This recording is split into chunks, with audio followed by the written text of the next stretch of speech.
Welcome back, doubleheader today, and the final portion of our doubleheader today.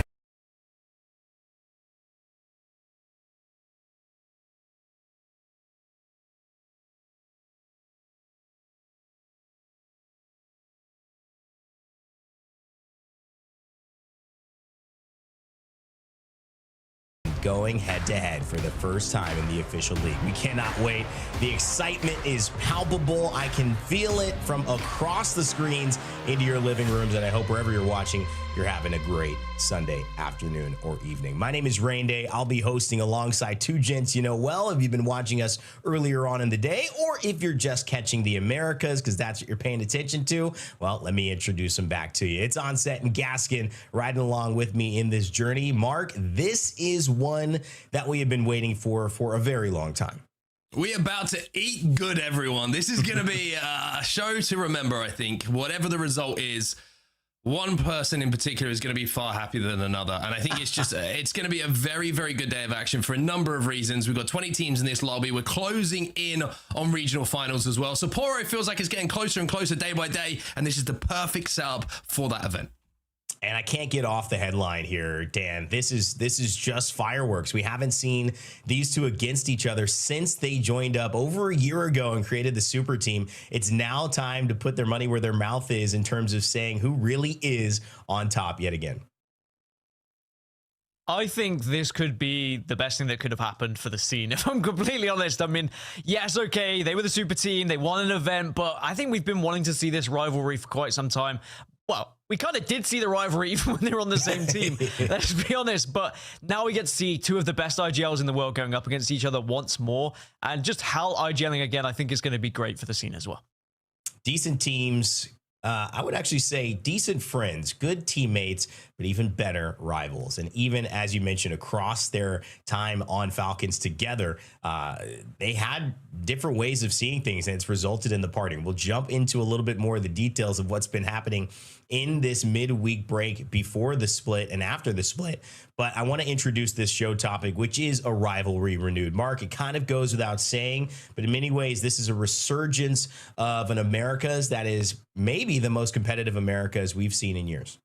I agree with you. And I think to put kind of a little bit of a caveat on what we're talking about here, we're obviously talking about HAL and Zero going their separate ways, both back in the IGL role. But I think if you're one of the other 18 teams in this lobby today, you have a big chance to make some noise and be like, this isn't just about these two teams. Yeah. We are involved here as well. We want to put in a performance today and be the ones that are spoken about when it's all said and done. Yeah, absolutely. I think this is a great point, just kind of a counterpoint that's going to be running today alongside or maybe underneath the current of the main traffic that people are going to be stopping and seeing with HAL and Zero and what they do. I do think there is an opportunity for these other 18 teams because spotlight's not going to be on them today. Let's just be honest. And so that means there's going to be a lot of room to surprise people when they jump into it. And speaking of how these days have gone, for me, the surprise has been how the Americas have handled things differently in terms of metacomps, shifts, legend bans, and choices on the different maps that have shown up across this doubleheader weekend. So let's go into yesterday's doubleheader and the start of our doubleheader and walk you through some of those match day highlights, because match 1 all the way through match 6 gave me a really great look at what this new patch was going to bring. We saw Gibraltar have a little bit of an entrance earlier on in match day 2. Well, he continued it. And I'm just saying this because in EMEA, if you missed it, there was not a single Gibraltar, I think, all day long. That was really, really surprising. Now, granted, we didn't play Stormpoint. You can see these first 3 games, Stormpoint is here, but you'll also notice when we switch to E-District, the Gibby remains. Teams put it to good use. Here, 100 Thieves trying to put it to good use here. We thought this would maybe spell the beginning of some really strong play from 100 Thieves, but it was Unreal Nightmare who would clutch up the win. So THUGGETS and them take the first 2. 100 Thieves back in a final 5, which is a good sign for the consistency of that team. Jin Burton, Verholz, teammates of the 2 IGLs that have now gone separate ways at different iterations of their previous squads that have battled each other. Now looking on the sideline is Orchid Esports. Well, this would start really what would turn into their day, Mark. It would indeed. And then match number 4, some more familiar names that started to pop up, and it was an interesting day for the underdog because first 3 games felt like the underdogs were having a great day, but it was Grow Gaming who did really come into their own in this game number 4 as we switched over to E-District. It was a fantastic zone read from them, and then it was just about closing out. You see them here, they get some damage done, they have the high ground. It's ROC with just 2 players alive, and Grow Gaming able to put their first win on the board. Next up, though, we go to South America for a little bit of a celebration. Shopify Rebellion, are eliminated in 4th place. CIMJ down on this low ground. 100 Thieves just a solo. Verholz tries to sneak in and get an extra placement point, or maybe a kill, but as you can see here, Gibby goes down. Team Liquid Alienware just look down from the high ground, finish off that fight, and take home match number 5. Match number 6, ROC got a little bit of revenge though. They were the winners eventually of this. CIMJ once again involved in this end game as Stallions are eliminated just before, but with 1 player down already, it's just a case of finishing this one off. ROC got up to the high ground. They are able to collapse very, very comfortably to leave us with our top 5 from yesterday. And something just to highlight here, some of the big hitters not involved, the likes of Virtus Pro, Shopify Rebellion, having very poor days by their own standards. It's Grow Gaming who's at the top of the leaderboards. And his momentum, I mean, having the first 3 games and only having 7 points, bringing Hotzik on, he said this is the team at halftime that he thinks could still do it, but they didn't. And that is the pressure that you put upon yourselves. Doesn't mean you have the ability. It just means maybe you have the potential, but you still have to execute perfectly in order to come back. That slow start is not going to be acceptable today for either of the teams we've been talking about. And Dan, I want to go even deeper into why that won't be. It's because while everyone might be playing some pretty good compositions, there's going to be teams that, unfortunately for those who aren't on top of things, look to counter what has become mainstream. Yeah, you know me, I love legend bans. They're one of my favorite things. And now, after the inevitable Caustic bans, and particularly on Stormpoint when Newcastle gets banned as well, comms become a lot more open to different playstyles, leading us to the likes of Mad Maggie, for example. After her recent buffs, she became a viable tool in providing a more aggressive playstyle, especially like shutting down Gibraltar teams on Stormpoint, with the bubble being so important to some of those teams' comps and how they're playing. And she also avoids bans at the moment, so it allows players to have something to use for the remainder of the series when Maggie comes in. And we've also seen her paired alongside Crypto for like the Wombo combo effect with the EMP into Wrecking Ball, into Bathing in Glory after you've taken down the team. Now, it does change slightly today with E-District and World's Edge being our maps. Americas typically haven't been banning Newcastle until match 4 with these match combinations, so it's likely we're going to see Maggie more going into matches 5 and matches 6. But I'm still excited because Mad Maggie, it does create a different element for these teams where they can get a bit more aggressive and does allow them to play edge a little bit more, where typically they haven't been able to do that before, where they've been kind of falling into the trap of having to play like everyone else, having to play zone, having to get a Newcastle down and having to try and find yourself and force yourself into zone. This just gives you the freedom to maybe play a little bit differently, especially if zone hasn't gone your way. Now, we're also seeing the rise of Wraith, and not just her pick rate, but also how she's being played. Rather than just being seen as like a rotational tool, her portal is being used to initiate fights and kind of pull people out of their comfortable hidey holes. You port in, you give a little pokey poke, you then port back, and hopefully your noise, your commotion, it causes someone to step out and think they can maybe get a third party or force you an ultimate out and gain info. Then either you can port back, get the extreme Giga Chad moment where you take them down, or you can use the portal as a distraction to make a normal rotation in. Now, expect Wraith to be banned match 3 and her probably to be used in that same match, as we likely lose her after match 2, as Alter is usually the one who goes there. Mark, let's talk through these legend bans. Yeah, I mean, legend ban wise, you're seeing Caustic at the top. He's probably the strongest legend. If you don't play him, you're making a mistake in game number 1, in my personal opinion. You have to get the most usage you can.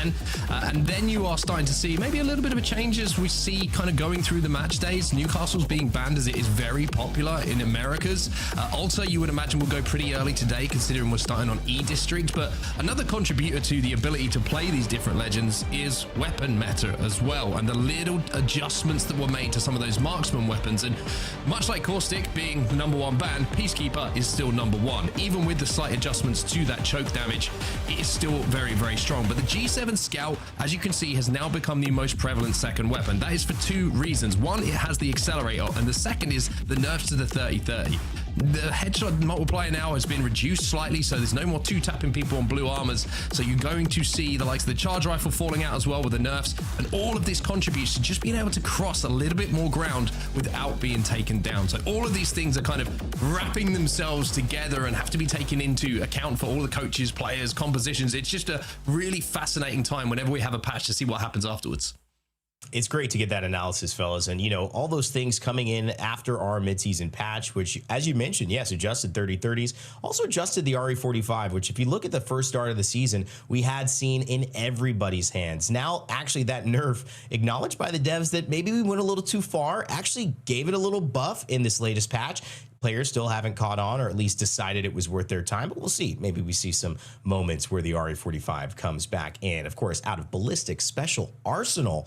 Can't wait to see what happens with next season or the season afterwards, which other weapons he brings out that are supercharged. Let's go ahead and take over the overall standings on your screen so we can see what this whole day means. Really, this doubleheader has meant to the teams. Everyone has now played 4 series, which means we're going into that 3rd round robin. All these groups, A, B, and C, will play each other once before we go into our regional finals yet again for the 3rd time.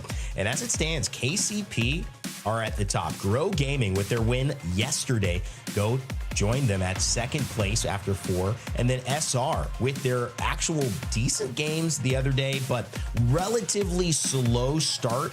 They've still managed to do enough after 4 to be in 3rd place. Unreal Nightmare really maybe one of the bigger surprises. And then ZZ, Oblivion, Falcon, NIP, 100 Thieves, and Rock, many of who will be on display today, rounding out our top 10. Let's dive into who is on display today, though. A few teams kind of jump out at me before we dive into one of them, but Hot Dog Mafia, Rambo, coming back into it. He expressed a little bit of the frustration of having such a highlight when he jumped on that plane, substituted for LAN, and then found a way to become one of the biggest stars in the ALGS for years afterwards, hoping he can rekindle that fire with Madness now off of Furia, and of course Skittle Cakes now separated from Knocked and Dropped. But one of the things that we cannot ignore is obviously the 2 main squads for today. And I'm talking about ZZ and Falcons. Mark? Yeah, ZZ, or as we call him over the pond, ZZ, which does not roll off the tongue quite so well. What a team. Zero has put his super team together, what he believes is a team that can go on to win the ALGS Championship. And when you've heard him talking about this team, that is the aim for them. That's what they are looking at. They know they're going to have a little bit of work to do to get there, but he believes these are the 2 players who are going to be able to put him on that pedestal, holding that trophy up once again. Sykes, of course, one of the best players in the games. He's going to be outputting damage. It's a former teammate of Zero. He knows what Zero is about. Zero knows what he's about. And Zero, of course, now has the chance to cement himself as a champion and maybe chase down Imperial How. We're going to have that conversation. Who's going to win the most LAN championships? Because I think there's one between them, if I'm not mistaken. And also, at the end, a little bit of a surprise to some, maybe. Funk being that player that's been picked up as that 3rd, the controller player who was, of course, over in Europe competing a little bit earlier in the year on Gaming Gladiators, but now he's back in the Americas. Now he's back with ZZ, and what an opportunity it is for him. Just remember as well, Funk was on Luminosity, who came in the top with 1 kill, 1 team fight away from being champions in Sapporo last time around. So Funk's got pedigree in those big games. Dan, but let's talk about Falcons as well. Well, we have Imperial Hell back at the forefront, back as an IGL, and it is going to be Guild coming in to replace Zero, of course, previously on that squad and that roster, and now he has the opportunity to maybe be the perfect addition to this team.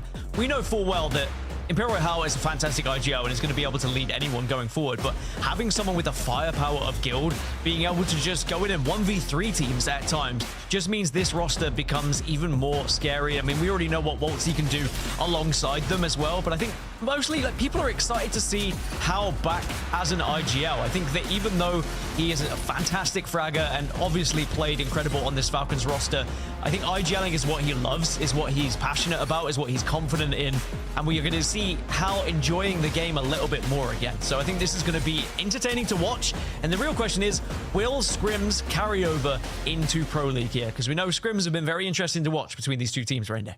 That's a great segue, Dan, because Scrims have also given us a lot to watch. And I'm not talking in the battlegrounds. I'm talking about on X, where we've seen their communications for the first time to each other. That's right. Everything is public now. So we have a real good look at maybe how some of these comms were going in the midst of Falcons, which caused that breakup. All jokes aside, you can see Zero giving it to Hal a little bit with that death box. That clip's going to go on for a while. And of course, Hal on the left side saying, you know, the deal. So far 4-0 against that other IGL. And 5-1. Dan, he didn't stop there. Yeah, he just kept going. He who shall not be named. Is it Voldemort? Is it Zero? I don't know. Does that mean Hal is Harry Potter? I'd give it to him because 7-1, he was dominating. Make it 8-1. Falcons have been getting the last laugh, it would seem here, Reindeer. And you know, Mark, this is pretty big talking before they actually play an official match. That's why maybe all eyes here on how Zero's going to respond, even though he might not have done the best versus him in scrims. He's got a chance to prove him wrong here. Yeah, nobody remembers who wins the practice games, remember. Everybody who remembers who wins the big games when it really matters. And if you needed to add fuel to the fire, by the way, this clip's still going on. It's a great example of the infinite ammo amp as well here from Zero. But it wasn't just on social medias, it was in the chats as well. As you can see, Zero went into house stream, said, watch and learn, little fella. And then on a little response coming in from Imperial House saying, nice first block. Better luck next time, which I can only see personally as supporting a friend. That's what I would say. You know what I mean? That's like word positive affirmation, supporting an ex-teammate and a real friend. You want to see them succeed even in their toughest moments. Well, you know, I think that has just set the table so nicely for what is going to be an amazing feast for the eyes here as an ALGS fan. These two about to suit up and get out onto the pitch in terms of our battlegrounds today. And just a few more things of business before we head into game number 1. We do have to look at as it stands here for the overall championship points. And one of the biggest things about it, so you all know, is that this is a collection of the points tallied throughout the year. So split 1 LAN, the open, you see split 2, and the opportunity at the midseason playoffs. All of those points, and now split 2 as well, going to combine to earn you the amount of points. And that position is whether you qualify if you are in the top 24. Now, if you win regional finals or you win Pro League, you also earn a spot. You can even do both. If you do any of those, but you're already qualified like Alliance and Gen G, you're going to open up spots for teams down below, which is where TSM and JDG right now are in. Hot Dog Mafia, you can see right behind them, if it ended now, would be about 70 points exactly away. So 71 points being the difference between going to championships or not. A lot of notable teams in there. KCP, who's actually first in our league, look at that, 1794. So they're going to have to do something like win regional finals, win Pro League, obviously, or have a chance at the LCQ. All of these coming up here, guys, to be big conversation pieces, Dan. But, you know, I'd be remiss if I didn't focus on the biggest part of today's show. And that's, of course, the fact that you can use Face It Watch, baby. That's right. You can go and check out Multiview. Just watch how to watch Zero. Now there's 2 different places to go and use your eyeballs, your ears. Well, Face It Watch has got you covered. Even throw up a map screen on the side as well. You know that if you're on mobile, you don't have a TV, your mom said no more iPad time to me. Well, guess what? You could still watch it there, even with the Chromecast on the big screen. When they say you have uninterrupted screen time, son, daughter, friend, you got it. You can watch it your way. The ALGS has never been better. So go to faceit.com/watch to enjoy. Hopefully you guys enjoy Face It Watch. I certainly will.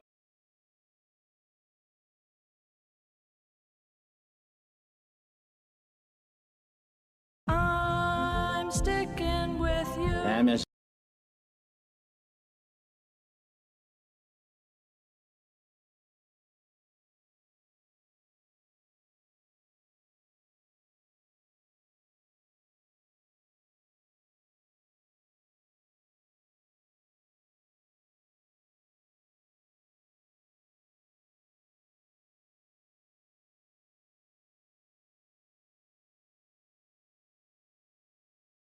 One of them is going to be able to be above the other. That is going to say a lot about their legacy. So as we jump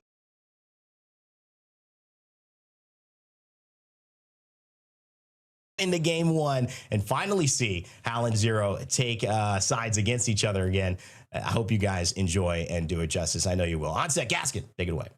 Thank you very much, Rain. I got to say, I was excited for game one, but not as excited as Rain Day is about Face It Watch. But I mean, the rivalry is here, Dan. This is what everyone was excited about. I actually wanted to read something to kind of introduce people to like what it's like to be competitive, because you know me very well at this point. We've known each other for a number of years. You know I am a competitive man in every single sense of the word. And I actually am going to blame my dad for this, right? Because he invited me a little bit earlier in the week to play golf with him. And I was like, I get back from it's like in a few weeks time. I was like, I get back from the States that morning. I'm landing, like I can't play. And he just replied with, I said, potentially, we'll see how I feel. He goes, potentially is not good enough. If you want to play with me getting into a strict training schedule, I'm not just playing to make up the numbers. You compete to win. Have I not taught you anything? So that's where it comes from. It's not my fault. Let's talk about Apex, Dan. Let's talk about POI drafts. It's funny, I think Zero said something similar to Sykes on stream, but yeah, this is what we're going to have for POI drafts. And as usual, when we see E-District partnered up with World's Edge, most people are going to be picking World's Edge in the early stages. In fact, we didn't see E-District picked until 12th position, and that was Team Falcons taking Heights. We have seen Falcons take Heights before. When that POI is pulled towards with a zone, and we see it as an Eastern zone, Heights is one of the most dominant positions you can find yourselves in. But that's all relying on the zone actually going that way, and we'll see how match one plays out. Well, here we are then, everyone. The ALGS Pro League Americas begins, and it is a new chapter in ALGS history. Two of the biggest names in the history of the esports become fierce rivals once again, and there's 18 other teams in the lobby. Imperial How is going to be on our POV to start with. Let's enjoy the ride. And whilst we joke, I think it was an important point that Rain Day picked up, is that if you're another team and you're like, well, why are they only talking about How? Why are they only talking about Zero? This is where you get a chance to make people talk about you. If you suddenly win this series and you say, who gives a crap about Falcons and ZZ, suddenly you become the team to be talking about for the rest of the remainder of this series. So it's a real opportunity here to make a name for yourself whilst attention is temporarily elsewhere. Well, one thing to highlight here is that if anyone wanted an early interaction between ZZ and Team Falcons, you're not going to get it here on E-District because they are landing polar opposite sides of the map. You have Heights for Team Falcons, and then Boardwalk is where ZZ are going to be dropping. And it's going to be a much better drop in comparison to where we're going for the zone. For ZZ, we are going towards City Hall. And let me tell you, watching some of the games yesterday, we saw a couple of City Hall endings on E-District. Zone 2, readable. From there on, it was ping-ponging all over the place. It is so difficult to read where these City Hall zones are going to pull. Speaking of being readable, being predictable, as always, America's sticking to their guns and sticking to similar comps. Ooh. As we'll just check in with this fight, as TSM and Team Liquid Alienware are taking a very close residence early on in this game. I mean, they believe this is the building to play to win the game. The problem is, this is the one building where Team Liquid Alienware already were. So what did Liquid do? They've given up the height. Do they fight this? Do they just try and survive? They do have the caustic, of course, in the composition, which is going to allow them to hold. Maybe they're trying to duck someone.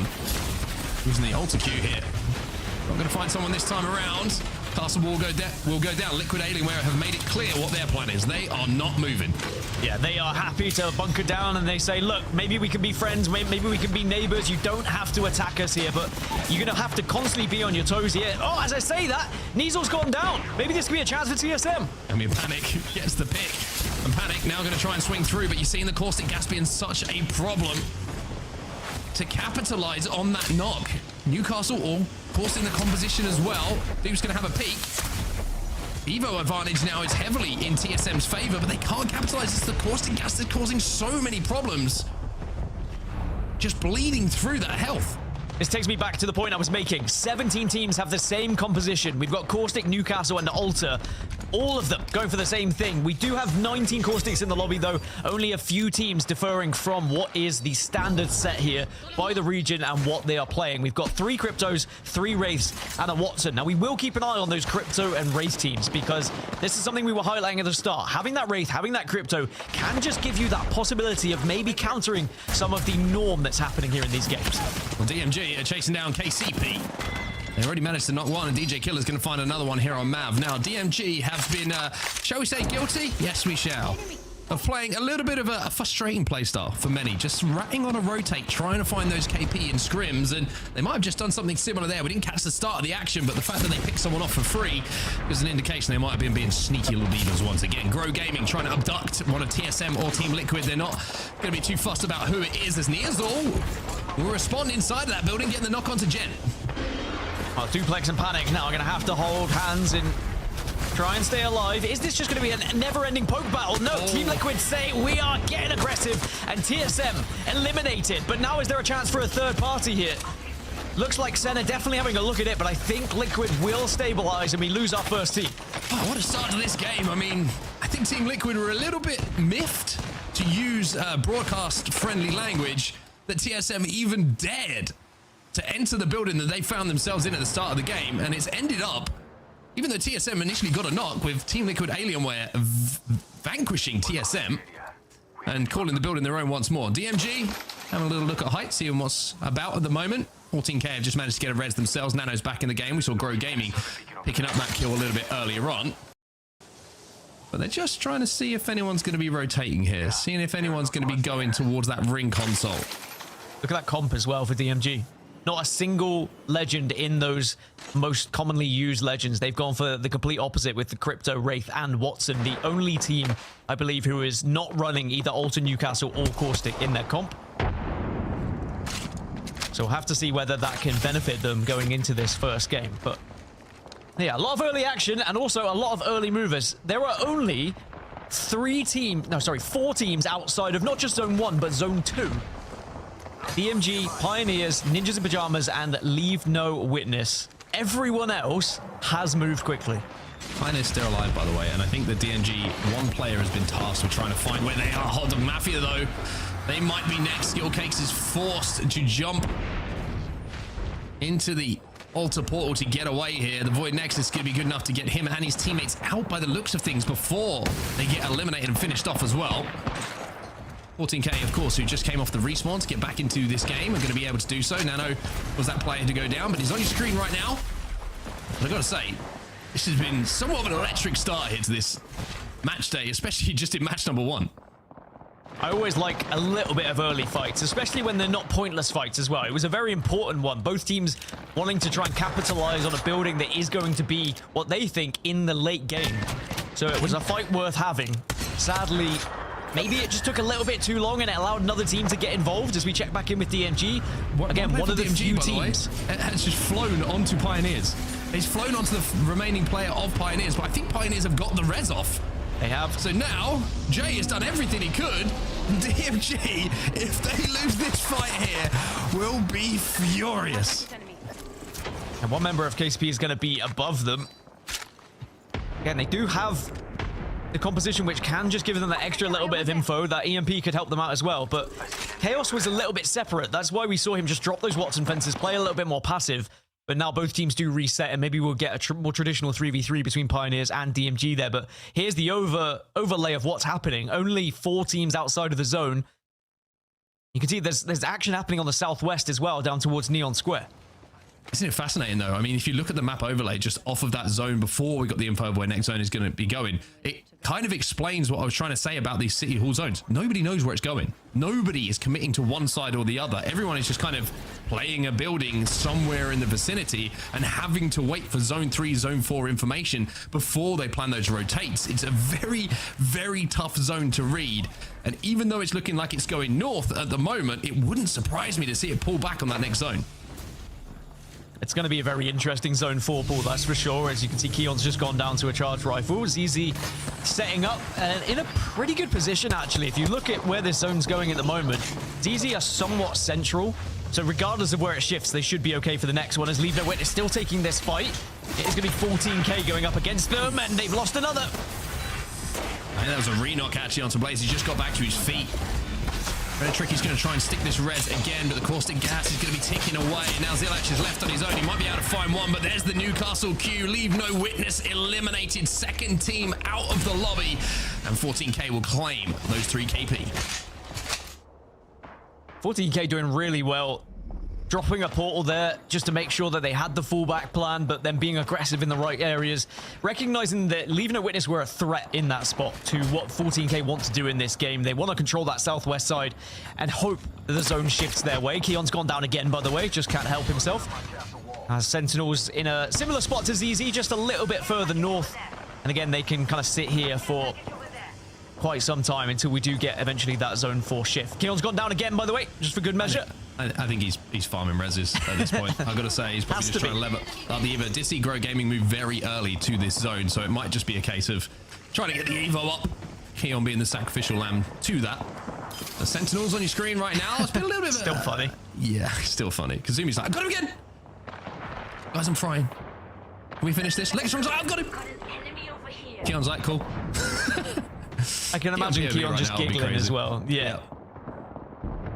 Yes, I think that is very evident now after it's happened 18 times. And elsewhere, Hal has just got a knock. They're on to Mav. KCP, remember, one of the teams that are trying to approach from the northeast. So they're one of the threats to Falcons in their position. So notice how all the teams that are on the edge are just ensuring that no teams can come behind them. ZZ, though, have lost 2. Zero went down. Sykes went down as well. As DMG now trying to wrap towards the zone. Neither of those players, like you said, have been finished right now, so they might have hit the port. One thing that is interesting, by the way, is that we have 17 Alters, 17 Newcastles. Now, typically in these scrims, we are seeing Alter banned, but there is a chance that Newcastle could go in Game 2, which would change everything here. By the way, this is something that DMG tried to do yesterday, and it didn't go well. Oh, Chaos Feelings, look at your monitor. They tried to send their crypto into zone and essentially be invisible, knowing there's a team behind them, wrap them as they walk past and just get the easy pinch. And this time, haven't quite been able to do that. Hot Dog Mafia were the team who almost became the victims of the DMG trap. They play this game their own way. I kind of respect it. You know what I mean? Like, we're gonna do this. We're gonna do this our way. Just trying to do something a little bit different. And also when you're going into the last few match days and maybe you need something a little bit different to try and get you into the position for regional finals, for example, I don't hate being a little bit more experimental. This Hot Dog Mafia do get the beacon scan. And is that going to give them the info that they want? Where do they actually try and play here? Because they'll notice DMG and Pioneers are going to be instantly to their west. So perhaps they try and go a little bit further north and maybe hope to try and squeeze between those 2 squads and Team Falcons. Well, interestingly, we were talking about how the zone's been ping-ponging about in scrims. It's basically just pulled dead center this time around, which is probably as confusing to the players in the lobby right now as anything. Team Falcons are going to be slightly outside of the zone. ZZ with the portal in on the bridge are going to be safe, and we might actually see ZZ and Falcons interact pretty soon. DMG still trying to be those sneaky little players on edge. The organized crime hot dog based team are in front of us right now. Do they take payment in hot dogs, or do they dish out the hot dog? Crypto these days. Dog coin. That makes sense, yeah. No, hot dog coin. Yeah. Dog coin's a little bit close. Yeah, we'll talk about that. Pioneers take a little bit of damage, taking an EMP as well. Have to be forced to expend the Q. Gets nuked. It's the DMG show. And once again, they find a way towards KP, but now Falcons, they're getting pushed. They take down Hot Dog Mafia. First clean fight for them. Do they manage to reset before NIP arrive? They have somewhat reset. Bolty still needs to hit a bat, but it looks like NIP are backing off from it. Even with that nade, NIP are not pushing too aggressively, but it does now mean that Falcons have slightly given up a position and they're going to have to try and worm their way through past NIP. Well, Team Falcons are back on our screens. Imperial Hal is back as an IGL. Let's jump into a listening and see what Hal has to think about this zone. Playing out spot, playing out spot. Yeah, I'm looting real quick. I'm gonna look in. There's optics on this guy. Optics on this guy. Nice. You have EMP, Walty, or no? I'm gonna get back, yeah. But once I get this ultics out, where is it? Oh yeah, I'm dropping it for you. I was gonna use it if you already had EMP. These guys are gonna be a fucking problem, bro. We need to fight to kill them. I think we need to kill them. I'm down. You have other and shit, right? I'm gonna have P. Yeah, I have purple armor now too. Alright, I'm looking. Trying to look, you can't. One's in the shop, like on the left. Like you guys. One's in the shop. If we're gonna Can we walk up on the right? Yeah, we need to do it soon. We're gonna get shot at back. Hold on. Yeah. Okay. One's playing close. Cost 600. In the Okay, shop. I'm gonna portal here, okay? You ready? All right, yeah. Tell me if I can Are we take. fighting? Yeah, we're fighting. We have to fight them. Okay. If I can take. There's an ulti Q here. You can take it. Taking. Alright. They're back here. I'm gonna EMP soon. I'm ready. Ready? I'm ready. Up. Yeah. I'm EMPing. Walking up. I'm EMP them. what is this? This guy's like in here by himself. They're leaving. It's fine. I think he might be right in front of us though. We have to play the shop. Okay. Yeah. I have ult 20%. Wait, can you ult excel? I don't No, I have don't ults. have. We have to start to kill. We have to start to kill bridge, I think. We have to look to kill the bridge. I'm taking it Look to back. kill the bridge. Okay. One shot. We have to kill the bridge. He has Kraber. Yep, I'm looking. I think he might have died. Nade him out. Yeah, I'm going to. I'm bounding. So as we jump out of the comms from Falcons, they make their move towards zone. Liquid Alienware just been eliminated, and hey, surprise, you knew it was going to happen as Sentinels fall. Zero lines up the shots onto Falcons, but can't connect this time around.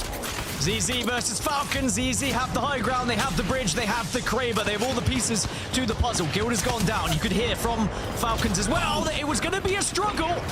But ZZ maybe just need to leave that one and focus on keeping this bridge. They don't need to worry about Falcons just yet because other teams should sort them out, which they do. Falcons fall in 13th. The first blow landed by ZZ onto Team Falcons. 12 squads now remain, and ZZ still control this bridge, but they're going to have to either move up on the bridge or force their way in towards zone another way. Zero is going to have some responsibility to do that, to search forward, to find an angle, or find a hole to get that Void Nexus down for the rest of his teammates to move up to, or do they just brute force it here? With the Kraber, you would imagine it's a real option for them. Yeah, some important shots were definitely hit there by Zero on that Kraber. When we were in that listening as well, you could hear the quick decisions that have to be made by an IGL of all the different considerations of which way you want to go, and then have to roll with the punches when things change.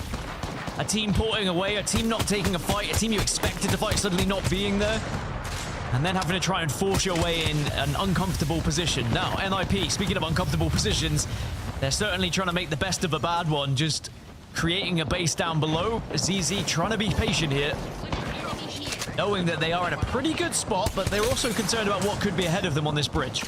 Good shots there by Funky. Just got to be careful not to get greedy in this position. DMG will be eliminated next. If you overpeak with 3 players behind that wall, then you can find yourself a victim very, very quickly. Zero, not quite warmed up as yet though. Not quite connected in the way that we're used to seeing him. Yeah, connected a little bit earlier, but not connected with some of the easier shots that I've definitely seen him hit previously.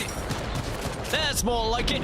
Now he's starting to connect with them, and even though these shots aren't going to get ZZ any kills right now, it is going to allow other teams to potentially get those knocks and just provide a little bit of extra space for ZZ to push up. Yeah, now they can just walk up on the bridge here. You can see that everyone else has been forced into this staircase. You have about 3, 4, maybe even 5 teams just all stood on top of each other. As the Durags will be out next. Castle Wall goes down here from ZZ. They've decided the bridge is their spot to play as Funk rains in shots from height. ROC eliminated next. Notice how they're not overcommitting, though. They are not desperate for those kills. Instead, there are bigger tasks at hand, and that is holding the bridge right now. Funk's taking a lot of damage from Kurev, and NIP are doing well to hold this staircase. Again, this is what happens in Game 1 with the amount of caustics, the amount of Newcastles. Kills are not easy to come by. Zone Spam has gone as well. 8 squads now remain in this lobby. Great job, by the way, from NIP to rotate to the position they find themselves in. They were on the almost polar opposite side of this zone a few moments ago, where you can see Danmatic down on the low ground. Grow Gaming have been here early. As Caustic, Gas is going to claim a kill here for Keon and the rest of Grow Gaming. That's 2. 4 kills here for Drops, by the way. As ZZ decide with this fight happening on the bottom of this staircase, it's time for us to try and wipe this. Ninjas in Pyjamas have been eliminated. They tried, but again, it's very difficult to do so to get down that staircase. Now, I will say, ZZ in a good spot, Grow Gaming also in a good spot as well. They might end up clashing on this bridge when the zone eventually forces them together, but they're all just trying to ensure they stop anyone else joining them on the bridge by just applying a little bit of pressure here on there, seeing if they can pick up extra kills, but just laying down damage to keep their dominance of this bridge. CIMJ gone as well. ZZ still in control of the high ground here. Grow Gaming have more space though, and Zero has no Kraber left, so that difference maker, a condition that was heavily in their favor to be able to take the space has now been removed. Grow Gaming trying to take the space here with the caustic barrels, getting them dished out as far as they can. The same can be said here for Unreal Nightmare, who are about to hit the junction. You can see all three teams are about to interact with each other. Unreal Nightmare have done very well to walk up on this bridge kind of unscathed. They are going to have the most difficult time, though, because they have to go arguably the furthest. Grow Gaming, I would say, are in the best spot. And you can see if they can wipe out CZ, then maybe this game will be in their hands, but it is not an easy thing to do. Unreal Nightmare get the knockdown onto Sykes. That's going to be him down, and that's the Newcastle. Remember, he did at least get the castle wall down before he fell, so he's going to give his teammates some cover to play, and they're going to have the opportunity to stick the res. Caustic barrels are going to go in, though. They're going to be popped, and you wonder if that's going to burn away the health meds or give the opportunity here for Grow Gaming. They will find two. Sykes and Funk are gone. Yeah, Grow Gaming now can step up. Oh, one knock, though, onto Drop does change things potentially, because it opens up now. Unreal Nightmare can get involved in this, and Grow will be eliminated. ZZ gone. Grow Gaming eliminated. Top three now. Unreal Nightmare, one of those teams. Castle Wall goes down. On the low ground, though, it's THUGGETS, and they have an evac tower to jump up and potentially third party this. THUGGETS should get the win in this position. The damage is done. Masters of Evil eliminated. One player to deal with, and THUGGETS should claim game number one. Davis Wave, goodbye. THUGGETS are your champions. They bide their time. They were very patient, and they are rewarded for said positioning. Very early on, the THUGGETS found themselves down in that water canal, and it was really the battle of the bridge, and it was that one chunking PK shot. I think it was a PK shot, could have been a Kraber, I don't know, but something taking down that one member of Grow really ruined their chances of being able to stabilize there. Yeah, fantastic game number one, and I think it was very interesting to see, again, how if you've watched Scrim throughout the week, you understand probably why that zone and this dispersal of the teams looked like it did around zone 2, zone 3, because everyone is not sure where that one was going, but it was probably the most predictable zone that we have seen at City Hall in quite some time. We'll take a look at the results and see how the points stack up at the end of that game number one. On top, THUGGETS, only the 4 KP, Dan, but 12 placement points means 16 points overall for them, but it's Masters of Evil and Grow Gaming who equal each other with 17 points and will actually be the biggest point grabbers of the lobby. It's very interesting, isn't it? I mean, I know we joked about ZZ getting the one-up over Falcons, but there's only a 3-point difference between the two after Falcons were eliminated that early on. And it just shows how heavily twisted it can be in favor of placement points when you do get to that latter stage of the game. Grow Gaming 17, Masters 17, like huge kill games for those guys to even be able to put themselves up there, even though they didn't win. Interesting decisions from TSM right at the start of that game as we look at our top performers from that game. Keon, the Apex Predator, 6 kills for him, and the Guardian Angel picking Keon up after he was res farming for most of that game is going to be dropped as well. Good that I remembered that, to be honest with you. Otherwise, I would have been like, good job, dropped. Really, really wow, 8 revives. Fantastic work. Wow. Yeah, sadly, is not as good a statistic as it may look at face value, but something that does look good at face value is THUGGETS, and also notice the similar compositions across the board. As I mentioned, 17 teams all running this exact comp, but now we lose Caustic, and this is where we start to see a few more changes come through. America's is a little bit more in tune rather than EMEA. We don't see as much people kind of swaying away from the meta, but expect to see plenty of Alter, and Alter probably getting banned. Maybe Newcastle pips it. I hope that Newcastle does get banned, because it will just make that match 3 a little bit different. I have to agree with you, and we'll find out what is going to be banned in match number 3 after we get done with match number 2, and that's coming up right after this break. Don't go anywhere. ALGS Pro League continues.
here with Onset taking a break. It's Gaskin and Rain Day here on the cast, and I'm super excited to talk a little bit about what we saw yesterday. I can't believe they played the replay, Dan. That was so unprofessional from our production team.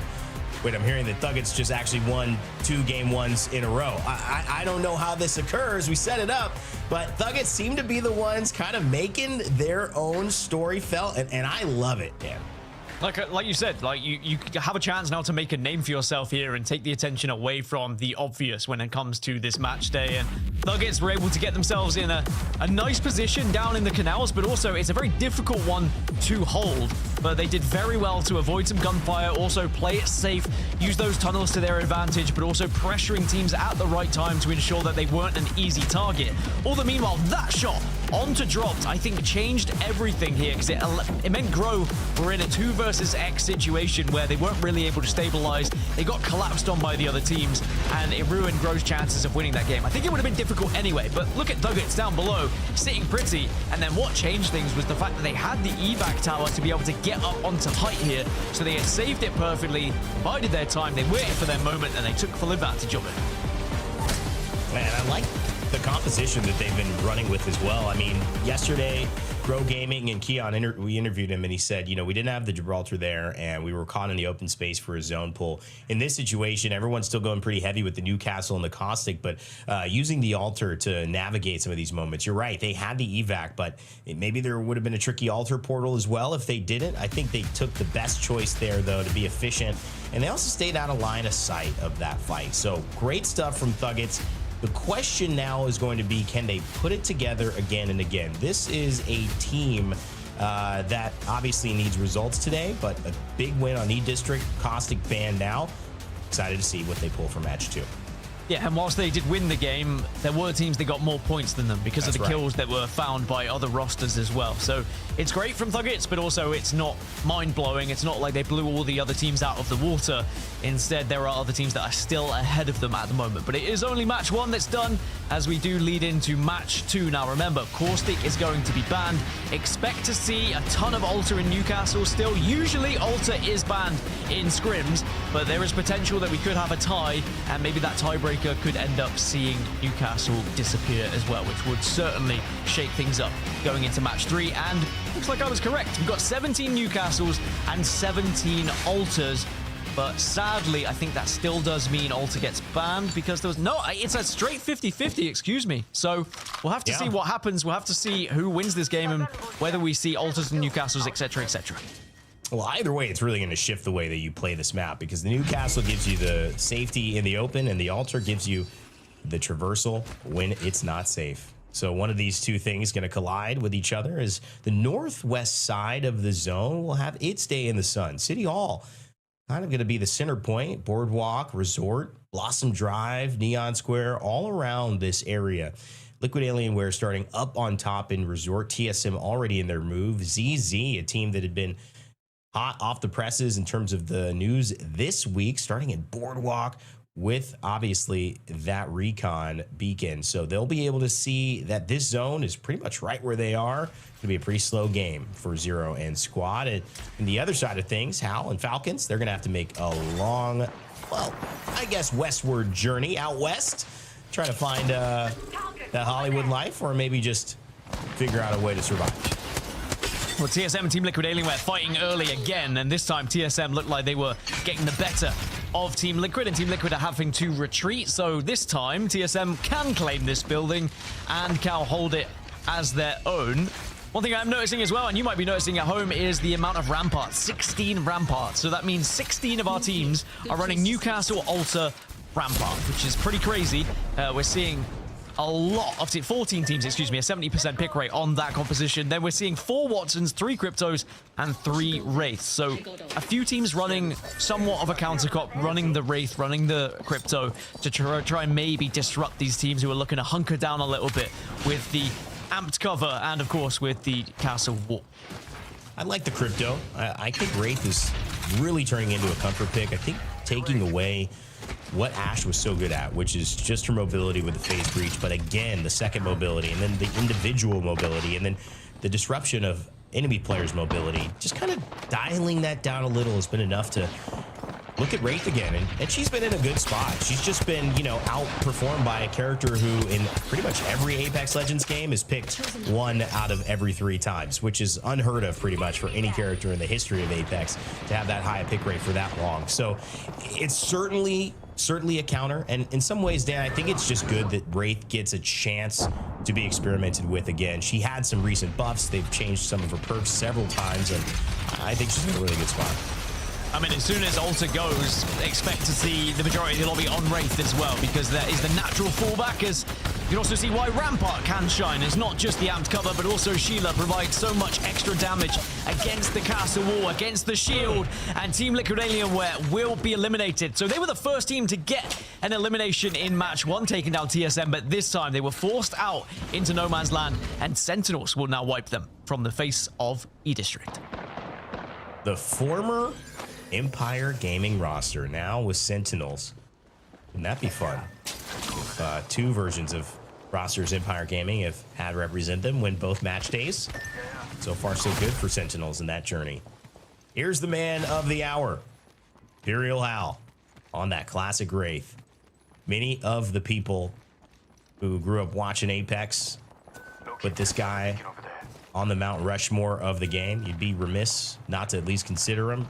But he's got a new crew now, and the new crew is quite new for me. And even looking at it, Dan, I'm curious how this is going to work out. He's played with Waltzy before. That's been the Zero experiment, but Gildersons has been a great fragger. He's just kind of stayed adjacent to Hal. He's been on some top teams, NRG most notably, most recently. But I think that when you consider Gildersons, and obviously ZZ, but when you look at Gildersons, I'm not sure how that's going to mesh with Hal. And I'm not saying I doubt them. I'm just really curious as to how obviously a very, very good fragger is going to mesh and how Hal's going to mesh with him. So we're on board with Unreal Nightmare as well, who have to do quite a lot today in the terms of the grand scheme of things, the overalls. They really have been a team that, you know, we've seen succeed in game 1, but if they struggle today, they might not even get to regional finals. They don't have champs points. They need to be getting to regional finals if they want any chance of getting to champs. They're not going to be winning Pro League. So it's suddenly focusing on those top positions and giving yourself that Hail Mary shot. And they've started the day off pretty well. We saw them in that final circle giving themselves a chance. But yeah, I mean, you speak about Guild as well. I mean, he's an incredible player, one of the best anchors around as well. Just such incredible gun skill and positioning. So I think he's an excellent addition to Team Falcons. We'll have to see how it pans out for the overalls. Now, DMG, who did create a little bit of a ruckus in game 1. First team to dive away from that natural composition. And it looks like they are looking to make it a bad day for KCP yet again here. That Wraith and that R99 skin, man, that's nightmare fuel for a lot of people. Man, oh man. Back to the good old days. Cruel Buckle. It's Cruel. He's trying to run away. There's nowhere to run. He's here. And he's not letting you go. What? Cruel Buckle turns it around. You know DJ Killer does not like that. His teammate's going to have to pick him up. Cruel Buckle lives to fight another day. 1 syringe. Will it be the difference? Chaos Feelings cannot let him go. And boy, oh boy, somehow Void Nexus away. No way. Cruel Buckle. Oh, they follow it. Oh, you got to follow now, Dan. You can't let him go after that. So this is the second time, by the way, DMG have done this to Pioneers. We saw it in game 1 as well, if you remember. They are the Rat Kings so far in this lobby. Also, I just want to correct myself on something I said earlier about Unreal Nightmare. They would have to either win Pro League or win regional finals, and they are in contention for potentially getting a little bit further into Pro League. They're in 4th position at the moment, so excuse me, I misread it as 14th. But either way, they have to do well. Yeah, and, you know, I love that recap, Dan, but, you know, we're in the middle of one battle after another here. I mean, these guys are not letting him go. It's like the pavement up and down, trying to chase to the end result. Cruel Buckle is still on the run. DMG do not want to let him flee. But I just don't know how long they can keep this up. I think they know he's in the general vicinity. But my God. Yeah, this is, to me, it would be personal at that point. I mean, you see the rest of the game happening over on the left-hand side, and then DMG, like sharks with like chum in the water, are just zeroing in on where they know, they sniff out, they smell Cruel Buckle down there, and he's still running away. Oh my God. And finally, KCP will fall. DMG will get their revenge. That didn't feel personal. That was personal. It was just a bit mean, really, wasn't it? Just let them live. Start to think about actually how you're going to get into zone. Because where on earth did DMG go from here? Like, they're so late now to zone that it looks like it's going to be a real struggle. Thankfully, they do have Crypto. They can give them the information, and they do have Wraith. So maybe they can just worm their way into zone, but it's not going to be pretty wherever they try. And they might even get held out by 14K now. Maybe 14K could give DMG a taste of their own medicine here. Well, I'd say, Dan, all jokes aside, it's usually not a good plan to chase somebody for that long. I mean, there's just so many things you're not doing. You're not, looting. You're not improving your Evo shields by, farming and being in a good spot. You're not positioning. And you're really on the back foot when it comes to everything. It's kind of like you take 2 minutes off and then you go, okay, now we killed them. Now what do we do? And I think that's potentially dangerous. You're right. Keep an eye on maybe something going wrong for DMG, but keep your eye on the right-hand side as well. Zero falling to gentrifying TSM in a good spot. Also, don't forget Grow Gaming. Top 3 last game going down, losing Keon here. A lot of action. Kuzme finishing off Keon. Things are getting cheeky as we get closer and closer to that northern side. The zone has pulled a little bit to the left towards Boardwalk. And Unreal Nightmare yet again, who we've talked about, just content to sit right here. Kind of mad that they have 0 champs points. If they were able to pull off the unthinkable and win this Pro League or win regional finals, it really would be one of those stories that is just, you think it's impossible, but then someone's able to pluck it out of nowhere. By the way, just to go back to your point about Hal on Wraith as well, I do think it's fantastic to see him on Wraith, because when you're an IGL of Hal's standard, you want to be able to command the team and be able to take them places. And even though Alter can kind of do that with the portal, Wraith does it in a very different way. And it's also going to be something that's deeply ingrained in Hal's brain as well, of how he's played throughout the years when Wraith was so prominent in the meta. But now we get to see the zone shift, and he's going to continue to head further west. So good news for the likes of Nice Guys, who are not only going to get a zone pool, but also have a mythic bin there as well. I mean, this is a great setup, Dan. Look at Sentinels. Already got a couple of kills. We saw Loader get into the action, and Falcons. And I tell you what, Spidey senses are tingling for ZZ. Right on the top. They know there's 2 teams above them, but do they know it's Falcons? This could be the first full-on clash we see these 2 teams have in this match day. TSM nearby as well. I tell you, I wouldn't want to be Sentinels or Falcons here. Seems like a very difficult position to try to get into zone. And THUGGETS finding a little bit of counter pressure. 16 points with their win in the last game, so not fully at the top of the leaderboard, but the only team with a win so far, climbing up to the high ground and just, again, trying to navigate the zone, which is already plentiful.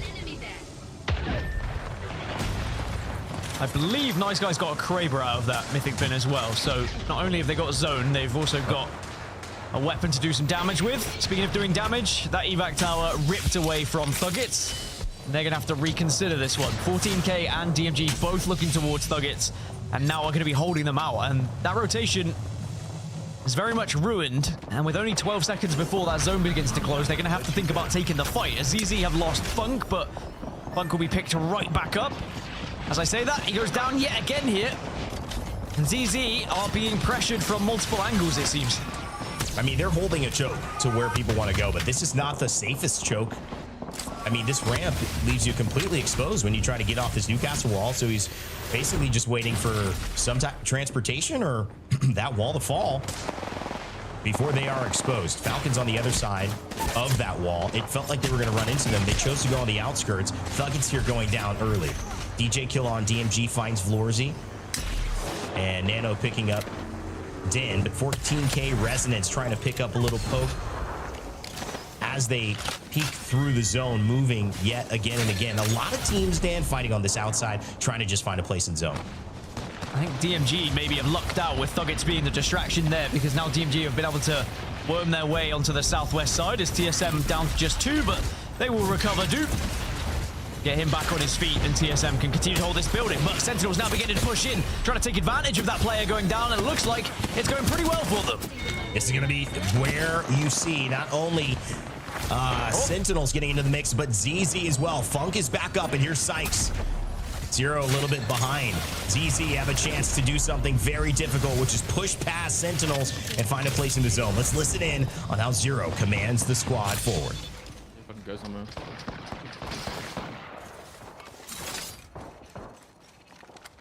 This is fucked, by the way. Very cool. Yeah, it's on recall, Reese. That's Sykes. Yeah, I'm on.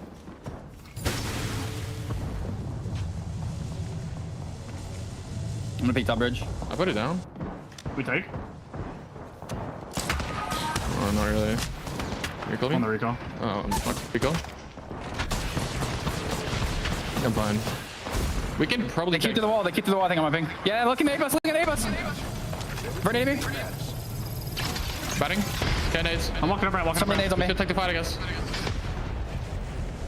They went back there. They went back there. They went back there. Well, I'm pretty sure. I think they're gonna go that way now. They wasted all their nades. Yeah, they're crossing the open. We can queue through the spot and just fucking play there. Yeah. Alright. You want to key through where? The wall at. Alright. I'm fully in. We're gonna play like this little staircase, I think. Oh, we can queue in bottom floor as well. Okay. Yeah. Take this. Get you. Yeah. Run forwards. Set up, set up. I mean, that's just like. Bulwark, pull back. Holy fuck. I got his dodge literally instantly. And it looks like ZZ goes down. It was a tough spot. I was looking at it, Dan, saying, I don't know where they go from here. It delayed the inevitable, but they're the ones who go down in about 15th position this time around. So heavy size from Zero, Funk, and Sykes. 14K Resonance, part of the problem, 100%. And a lot of these other teams who are in zone or nearby. Interesting Pyjamas, nice guys, DMG, zone spammers, right where it's going to be. But on the outskirts of it, it's just pure chaos. And Unreal Nightmare go down as well. Yeah, we just lost 3 teams as THUGGETS again will take down Unreal Nightmare. This time it's a lot earlier in the match. And it looks like 14K maybe looking to try and pick up the pieces here. This has been a battle that's been happening on the south for quite some time, and it's transitioned a little bit further to the east. And yeah, that was a tough one, a tough watch for ZZ. Always frustrating when you don't really get to play the game and shoot your gun and you just kind of go through and you die. Because now Falcons have found themselves alongside 2 other squads. Nice guys are going to be the ones directly next to them. But it is going to be moving over towards them, this zone. So Nice Guys, Falcons, Durags, and Zone Spammers are all going to be within this next circle. I mean, let me say, having the privilege, if you were on Face and Watch, you might have seen it, but we have the map screen as well here. Just the privilege to see how Hal navigated into this building right here. He is in zone. This team, ZZ, Sentinels, they were all in front of him. And the way that they were able to play that, getting counter pressured by DMG when they tried to find a spot there, now sharing this building with Nice Guys. If they win, you got to go back and study how that happened, because that was phenomenal for him to be in such a position right now. As you can see, everyone's still fighting for a spot. THUGGETS, Master of Evil, LeaveNoWitness, Sentinels, 14K Residents, Hot Dog Mafia, NIP outside of zone. It is 12 teams left, and there's not enough space for everybody. That's Hot Dog Mafia desperately trying to stay alive by going through the floors, but the THUGGETS had it covered. And now they're trying to get back up to a 3 yet again. And the THUGGETS are doing well, like, kind of pushing up, staying alive. Just when you think THUGGETS are down, they get right back up again. They still are holding first place at the moment, but will they be able to survive this zone? That's the real question, because there's too many teams in zone to hold them out. It would seem 14K are going to be in a similar position, trying to survive as a solo, but THUGGETS catch one member of Sentinels to change that fight, but now here comes the suppressive fire from other teams. Gotta tell you, it's been pretty impressive to watch THUGGETS do this. May not turn into a win, but 30 teams have died before they died just there. Yeah, that's about two and a half, almost 2 3/4 of a full game before they took their first loss. So great stuff from THUGGETS. They will have to wait this one out and watch from the sidelines. This is the building I was talking about. The Falcons found themselves in. It was a Wraith portal to test it with DMG. Now they found a way back to play next to Nice Guys, who have not left them alone. Imperial Hal on his last med kit here. It's just going to find a place to pop it. One stray Kraber shot. One G7 burst. It could be over. You can't take that risk. And right now they see NIP trying to get into it. They're running out of some resources, but they've still got plenty here to hold. The Falcons haven't really done much this game, apart from just playing position, playing zone, but it all could be rewarded as we get closer to this end game with some potential kills and maybe even a good placement.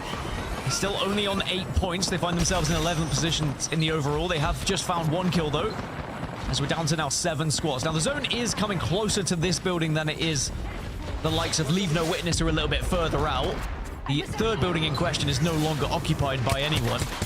But Durags, Zone Spammers, Falcons, Nice Guys are all going to have to exit their respective buildings. And you've got NIP, LeaveNoWitness, and Masters of Evil, who are outside of said buildings. And now you can see Masters of Evil are going to start to push out just to pressure anyone who tries to exit here by taking one of the chokes. There are 2 big fights happening across this boulevard. Big intersection in this building, separating the 2 of them. One is about to occur, at least that's what Masters of Evil want. They pushed out Zone Spammers up to the high ground. So they'll be fine, content on the low. Less exposed, a little more power from a positional standpoint. But they're on the slow side of zone, which means Falcons, Nice Guys, they're just in Pyjamas, LeaveNoWitness, who are totally exposed. They actually have to move first. So Zone Spammers and Masters of Evil might be able to wait this one out for a little bit. It's going to be a battle up on top. LeaveNoWitness are trying everything they can. Void Passage to get them a position elsewhere, but they're being shot by almost every team, it would see, as Falcons get a knock on to NIP. LeaveNoWitness have also lost 2. Masters of Evil now push inside this building, but now this is when teams have to start leaving. This is where the castle wall is going to be important. There it is. Oh, can't get the Q off. Howl's a day late, but is he $1 short? It seems like he might just have someone to cover the bill. It's Gilderson's, but can they get Hal back up? That's the question. 3 Falcons members.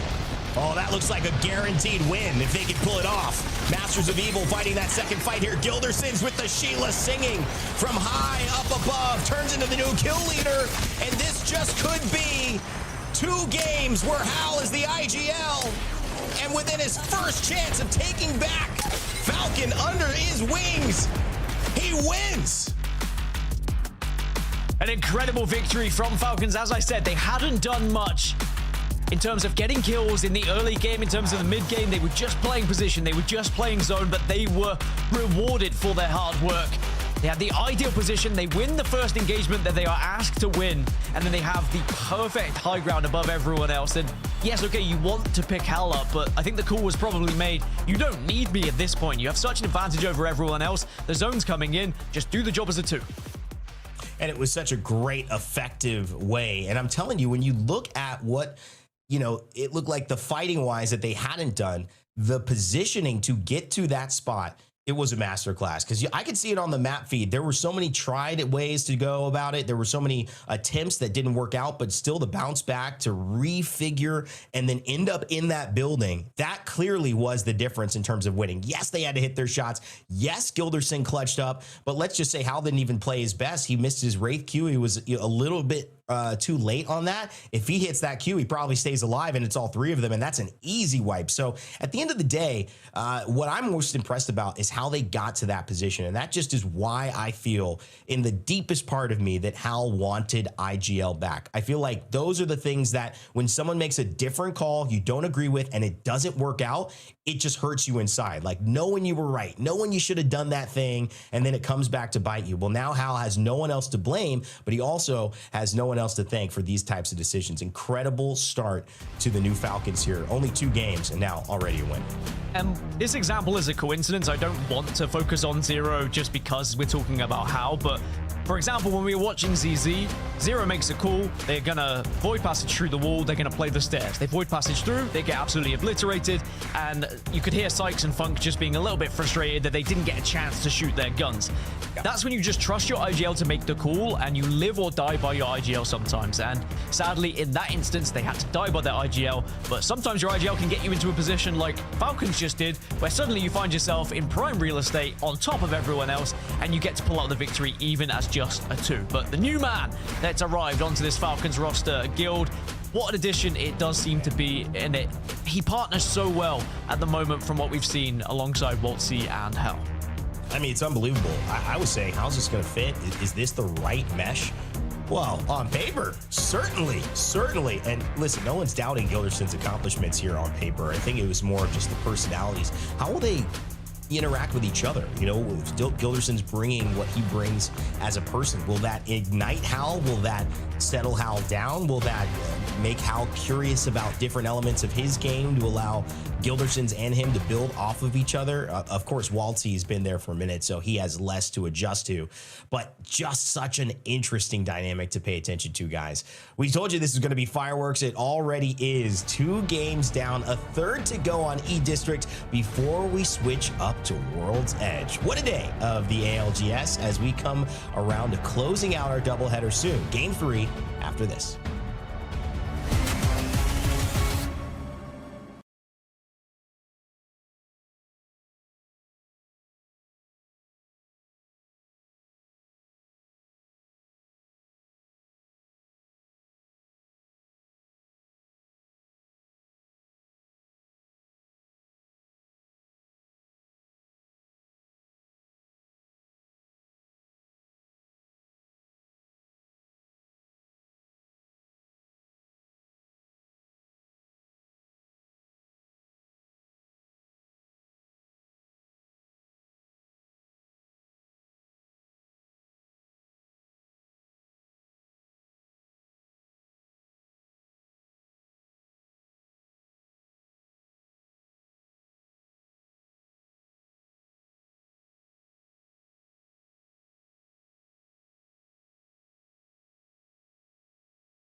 I meant like they hadn't really got any kills yet, because they hadn't. They had got to the top 8, barely a kill, and then suddenly they walk away with a victory and 11 kills. So that really does show how playing for the late game can be advantageous.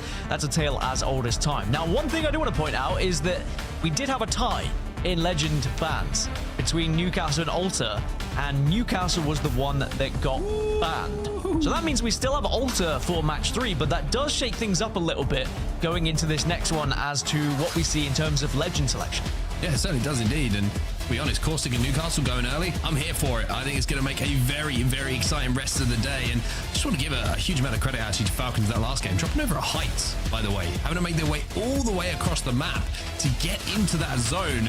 And by doing so, winning, it feels almost, double as sweet, knowing that that wasn't a zone that was yours, and one that you managed to make your own. So no surprise here, we're going to stay with Team Falcons off the rip, but I gotta say, going to keep talking about this a little bit, but ZZ had 2 very good zones for where they're dropping over at Boardwalk and haven't made the most of it yet. And not to go back and harp on it, but this ban could be something very beneficial for Falcons because it means that Wraith probably survives another game, which she does, because we're going to see plenty of Alto. If Alto had got banned, there was a chance Wraith could have got banned in this game. But actually, we're going to see Crypto going this game. 16 Cryptos are going to be selected here, so that means we're going to lose Crypto for the next. That means Alto survives going into World's Edge, which is a huge surprise. Yeah, we are starting to see maybe a bit of a shift away from Alta. But you heard the, I would call it an exasperated gasp from myself, because we are going once again to almost an identical part of the map. City Hall has been busy, to say the least. And we're going to see another zone pulling over to the kind of midwest side of E-District here. And for Falcons, they're probably thinking, come on, man, can we just have to win one from all the way over there? And the rest of the teams on the eastern side are probably thinking, come on, man, like, can we get a zone near us? Well, no, you're going to have to work for it. That's all right. Most of the teams prioritize World's Edge anyway, so that's where they're going to be thinking about their focus. That's what they deserve, I guess. Although I say that, one of the only teams who did select this map as their prior was Falcons, and they're all the way on that eastern side. And you know what? They won the last game, so who's to say they can't do it again? It was a long old journey to get there previously, but maybe they'll have an opportunity. Now, TSM not in an early scrap this time with Team Liquid Alienware. Looks like these two teams are going to be able to spread themselves out a little bit, but again, both going to be able to find somewhat central positions in this POI because it's similar. I don't know how we hit that. That is an insane shot, and now Panic by name is watching Sacred Panic. It's going to be an easy knock here for TSM, who, dropping over at City Hall, by the way, have had a shocking start to this match day. 0 points on the board, with 2 zones going directly to their POI, essentially. Not good. That's all I can say. Not good. Not good. But yeah, that's sometimes just the most analysis you can give when you see something like that. But now Pioneers, they've not had the best of days so far. Not good. Sadly, have been ratted out twice by DMG, but this time looks like they were able to get past their grubby hands and can actually play the game. I just checked the map overhead to see where DMG were, and Pioneers are ahead of them, like you say, but they are in a little bit of a pinch here, potentially with Ninjas in Pyjamas. But Sentinels, they're going to have a pretty good prio to this zone at the moment. They're just kind of weaseling their way around, going to hit ring console. And they're also going to meet Zero, who is putting a port down maybe for ZZ to do something similar and hit a console a little bit later on. Falcons on our screens once again. Plan for them, as it was in the previous game. Find a way to get up to purples and then find somehow a route towards zone. The good news for them is, of course, still having Crypto for this game. They can hit a lot of survey beacons to find out where everyone else is playing for now. Yeah, ROC may be a concern for Falcons, because Falcons on their journey are going to try and hit this next ring console perhaps, and ROC are kind of hovering in that area. You can see them just to the right hand side on the screen there.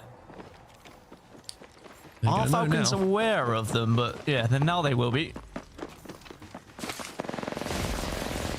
Zero just got a knock in the feed here for ZZ onto Bofa.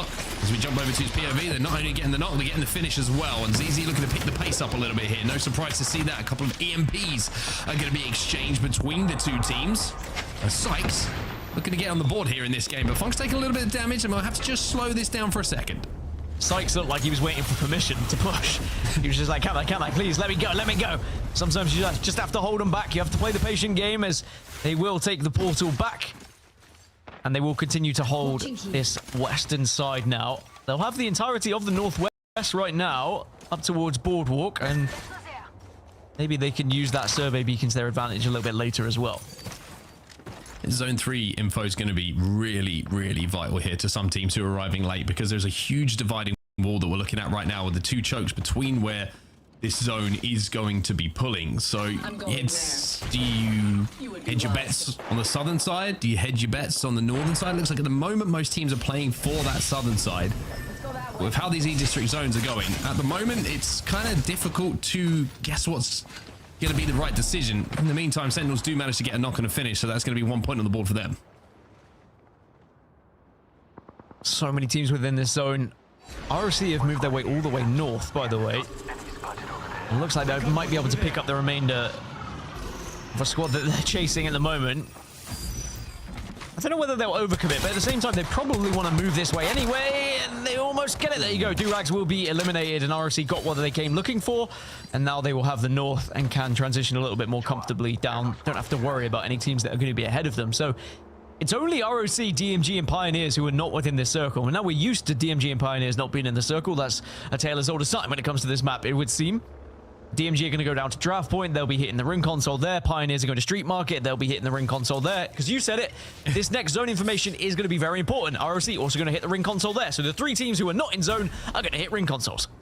Let's see what information they're going to get in just a few moments' time. What side of that big dividing wall are we going? South or north? South, well, probably. Although, well, you know, probably south. I'm interested to see, by the way, if DMG and Pioneers do interact with each other, because they're both going to be on that southern side. Could happen. I thought Pioneers might have turned around and just taken the fight to DMG after last game. They were probably a little bit peed off about it, but DMG also might just chase down Pioneers again after we saw how heavily they chased them previously, but it looks like they're going to be shadowing them through Street Market. They would have seen the balloon go up after ring console, so they will know that there was a team down there, and they probably have a good idea of who it was as well, just based off of rotations and based off the fights they've already had in this game. As for the other teams, they're going to be late rotating. Pioneers are now going to take yet another evac. Falcons are going to be moving in from the east, and then ROC are also going to be heading in from Resort down to Boardwalk. I was going to say, it looks like a pretty safe evac from where they've positioned it, but map does take a little bit of damage. However, it's just a touch. This building is free for them to land in, so they're going to be good. LeaveNoWitness, by the way. Blaze is sliding down towards them. I think he took a little bit of damage. And indeed, it looks like he could be in some trouble if Pioneers are aware of that position. Maybe they're just thinking about the reset for now, but Renatrick and Zilach have gone down. KCP are controlling this fight. And LeaveNoWitness will be leaving the lobby. It's always a tough situation when you are holding a position, you're holding an area. You don't really consider that another team might just suddenly be joining you out of the sky, and that's where you have to be planning for all of the potential outcomes. Zero does get a knock onto Deeds because ROC, they tried to transition to the northern side, and they've gone right in between Grow and ZZ here. You can see Grower on the other side of this. We're going to maybe see if they can get a bit of KP as well. ZZ going to be outside of where this next zone is going. And they're trying to take the fight here. Zero's trying to be aggressive. It does feel like ZZ have just tried to up the pace a little bit here. Trying to take a few more engagements after the disappointment of that previous game. They're going to Q3. Zero has taken damage. Sorcerer is playing down behind the knockdown. And Zero is going to make the call to leave. Funk hits the Void Nexus. And they're going to be able to reset pretty comfortably here. Nice res through the wall as ROC will be eliminated. And maybe it was a good call to get out because Grow were certainly in the area and ready to pick apart the pieces had ZZ stayed in that one. But, you know, I like the change of pace because when you've got teammates like Funk and Sykes, let them go for it. Let them play Apex Legends. Let them shoot their guns. It's very difficult sometimes for players who are that good at shooting their guns to be restricted to rotations that are a bit frustrating for them. So, you know, let them free, let them loose. As we now check in with Team Falcons, who have been able to find themselves pretty much dead center zone now after their long old journey all the way from Heights. Yeah, again, just really good micro rotates coming in from Falcons here, and it's Portal that makes the difference once more. Having the crypto, of course, is going to allow you to relay the information of what spots are going to be free. And one thing I do like about the pickup of Guild as well, whenever we talk about communication, a lot of people will always focus on who's talking, who's relaying information. Guild is one of those players who is an exceptional listener. And he is always ready to react. He doesn't overcomplicate, he doesn't overcrowd comms. And I think the conversations now that you hear in between How and Waltzy are a lot more comfortable and clear. Yeah, I mean, certainly there was complaints that maybe there was too many voices in the previous iteration of Falcons, and I think that was always going to be a possibility of the clash of two of the biggest egos in this industry. Well, maybe not industry, but within Apex Legends. I've seen worse. But now you just add someone who's a little bit quieter, but also someone who makes very good points as well. When we were in the listening earlier, Guild was just making very quick, precise points of maybe we could do this, or this could be a consideration, or let's be careful of that. And it just adds and allows the IGL to make those considerations whilst also getting extra tidbits that could help them make that decision. The Guild's going to try and shoot out this evac before the team is allowed to take it. That'll do, Guild. That'll do. The Mythic been spawned on the southern side, by the way, which actually Pioneers are the closest to, but whether they feel like it's worth going for or not, that's a different question. Well, ironically, at the moment, the teams who are furthest away from this zone as Guild continues just to pound scout bullets into the team in the building. The teams who are furthest away, Liquid Alienware, Sentinels, and ZZ. Over there. So a lot of work to be done for those 4 teams to get in towards this end zone. Yeah, ZZ just got held out a little bit by Hot Dog Mafia, and they might have to take the fight against Hot Dog Mafia, actually. It looks like they're having a couple of pop shots against each other at the moment, as Falcons are going to be more than happy here on the bridge. I think as this zone closes, no one's really threatening them right now, unless someone dives in from the sky, but potentially a more difficult situation for Sentinels, Liquid Alienware, Hot Dog Mafia, and ZZ, who are all fighting kind of on the northeast area at the moment, but looks like Hot Dog Mafia are going to retreat away from ZZ.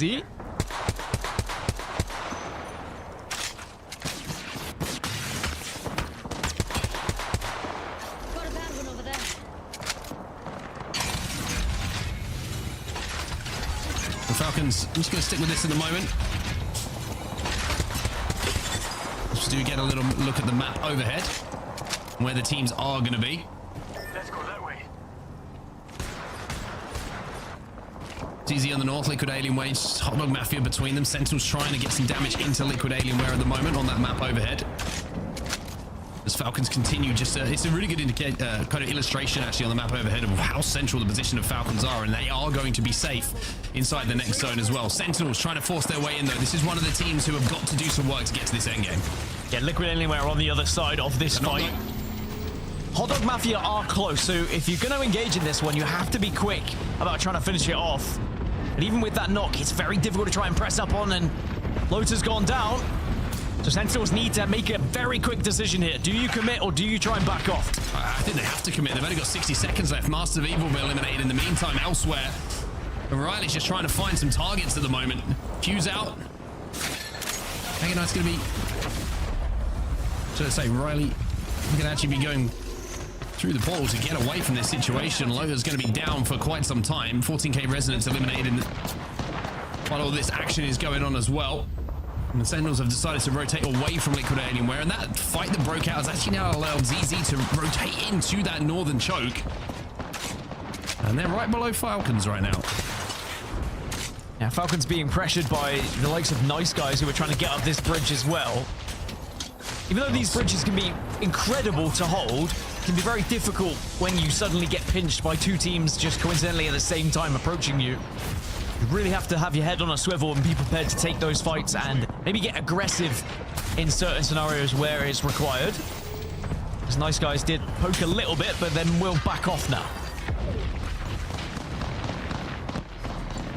And he's taking a huge amount of damage though. He's only got about 5 health left. Has to take that second to reset here and try and get those meds popped, but Sang's gonna go down. They need to get the bat off, but Cody's trying to hold at the moment. He's not able to, and all this damage is coming in from Falcons. In the meantime though, Zero, if you've noticed in the kill feed, found himself the big stick once more. Kraber in the hands of ZZ. Oh, it doesn't matter if you got a 30-30, you're hitting headshots.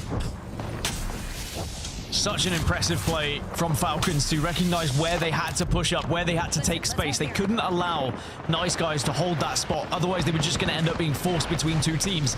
Instead, Falcons take the fight to them and they force them away. And now Falcons, their reward will be to continue to hold this bridge. But they have to be aware of a potential port up here. And you can see how just pinging that void passage to ensure no one's going to join them. As Sentinels now down to just 1. Lotus back on the feet. And is doing the job as the Watson at the moment.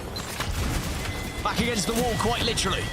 Gen might be enough. I was going to say to maybe win this one. THUGGETS are going to come in as well, but they'll be eliminated as Falcons drop down, using that port to control the zone and the space around them once more. They do not want to let anybody within the vicinity of that bridge as Zero is going hunting. Oh! He found his prey. Grow Gaming are gone. 11 squads now remain as Nice Guys will be eliminated after being bullied off that height by Falcons. And I do have to call out how Falcons are using Wraith rather than Alter. It allows them to do things like that, to quickly portal, engage in a fight, and then get back out. It's not as easy to do that with the Alter Void passages. Yes, you can drop them, but the time it takes to get through the portal just means that you are restricted in those aggressive plays, whereas Wraith really offers up so much more options in those kind of areas. Now, Pioneers, after their long old journey of avoiding DMG, find themselves right next to DMG on the southern side. It is funny how these things happen as DMG get their third back on his feet. Falcons are going to have to move in a little bit of time here. It's easier trying to make their rotate at the moment as well. That's who Falcons are going to have a little pop at here. Another portal goes down by How. They're going to try and play this head glitch, but Guild has fallen. Does manage to get one bit of cover down. And it's Zero who takes him down with that Kraber. Defensive nade, though, from How. He just waits and he covers as Walty comes to try and get the res. And they should be able to get back up to a 3 here. They've been able to stabilize. No one really pushed off of the damage that had been done, and Falcons can back off. But that zone is still going to force Falcons in. They are not safe here. ZZ now in a very good spot. Zone spammers in the worst spot at the moment as they've just been eliminated. They're in the spectator screen watching right now. They'll poke through the window.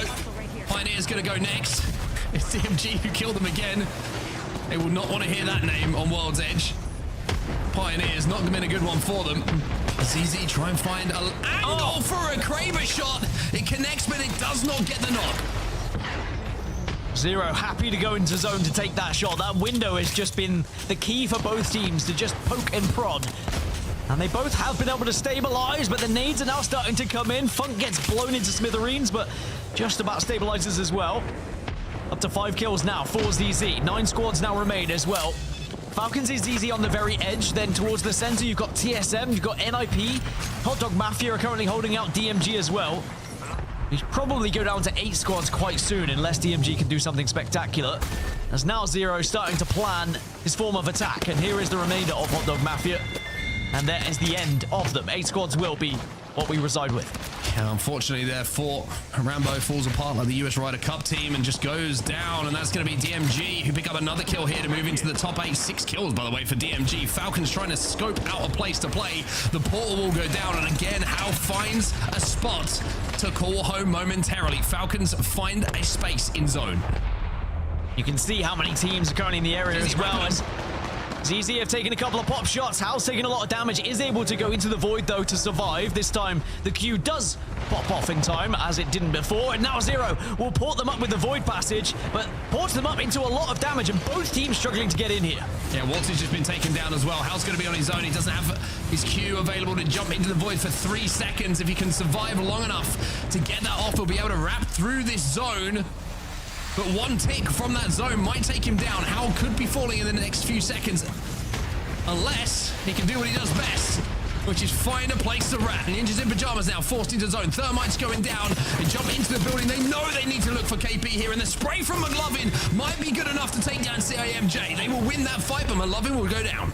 Absolute mayhem with the amount of void passages as well, just allowing you to transition from one to another, go from building to building, from up to low, from down to high as Unreal Nightmare get the kills onto NIP. 6 squads now remain. Funk's just gone down again as TSM will get that knock. Sykes is down as well and been finished, so it's just Zero who is alive. Falcons are still alive though. Waltzy on his feet, by the way, as TSM have found How. And Panic has taken him down. Falcons will fall. ZZ will go down straight afterwards as well. And can TSM now finally make the most of the zone going their way? Panic trying to hold the line. Oh, TSM take down Liquid Alienware now. Unreal Nightmare. They maybe can come through, but I say that suddenly it all changes. Well, Duplex has a chance to clutch, but Unreal Nightmare will win here on Aegis Street in game number 3. My goodness. That was a carnage-filled endgame there. It was so difficult to even predict who was in a good position to win it. But in the end, it's going to be Unreal Nightmare who claim that champion banner. And remember what I said earlier. Unreal Nightmare have no championship points. They have to win Pro League or win regional finals. And they are teeing themselves up well. They were 4th going into today in those overalls. And I tell you what, if they can win today, suddenly that dream of winning Pro League is very much a possibility. Now, getting into regional finals, sure, that's very doable. They pretty much are there already, but still have to do a job to win regional finals. But the fact to win Pro League against some of these teams would be an outstanding feat. But you know, we're not quite there yet, but certainly the writing is on the wall for them, and they are demonstrating they have what it takes here. Yeah, really, really impressive from them. We'll take a look at the match results to see how many points they managed to put on the board in that game. Number 3, 18, 6 KP alongside the win. You'll take that every day of the week if you're on Real Nightmare. TSM finally making something of a zone that they had prior to with 13 points in a second place. Liquid, Alienware, and ZZ tied up on 10 points apiece, but DMG, they played for the kills in that game. They managed to work their way into the top 6, but it's the 9 KP that carry them to 12 points. Wow, 18 points on the board. And we could see how important Rampart was in those late stages as well. Not just Sheila, but being able to get that amped cover down, and the odd ban of Crypto coming through. Similar to what we saw in APAC actually happening. Crypto going a lot earlier than expected. But I think that's what happens when suddenly Newcastle disappears and people are like, wait, maybe we have to kind of pivot a little bit as to what we want to play. And that's why we saw a lot more Rampart and a lot more Crypto coming into the equation. So Falcons will still hold on to first place on 34, but Unreal Nightmare have now caught them up. NIP also quietly going about their business on 31. Rain Day, it's getting a little bit tight at the top. ALGS, so much fun from all different sides of the pond. Teams that need to qualify and need to win big in order to do so. Teams who already are going to champs, but just about setting the tone for the rest of the season and what their version of their champs team is going to be. I really love what we're seeing. And I think you mentioned a team that kind of snuck under the radar a little bit appropriately. It's NIP.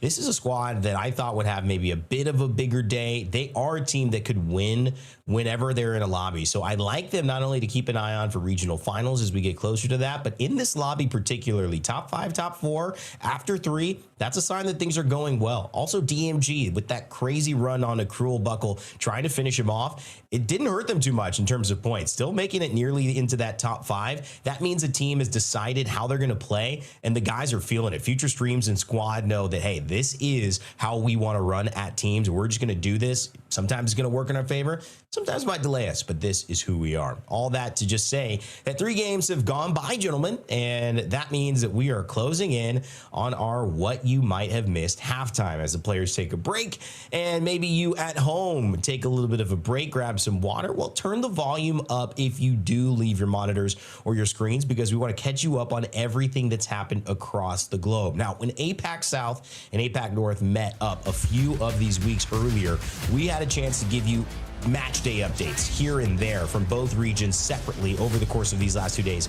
We've got it all together now, so let's give you the rundown. For APAC South, the headline, Gen G is on fire. The new kill record belongs to Asia. This is just a massive achievement for an individual. It showcases how good and how skilled Asia is. It also maybe makes us think that, is the EVA 8 better than we're thinking about in terms of cleaning up some of these kills? Certainly a lot faster in terms of fire rate for that. Of course, match day 6, it was only a warm-up for Gen G as they won that, then dominated completely in match day 7. Gen G finished top 2 in 5 rounds, winning map 2, and the team left a wake of destruction. I mean, climbing to the top, they finished with 55 total kills. Dexter, they had an impressive 19 kill game, but it was all Asia who stole the show. 1750 in terms of damage per round on average for 34 kills.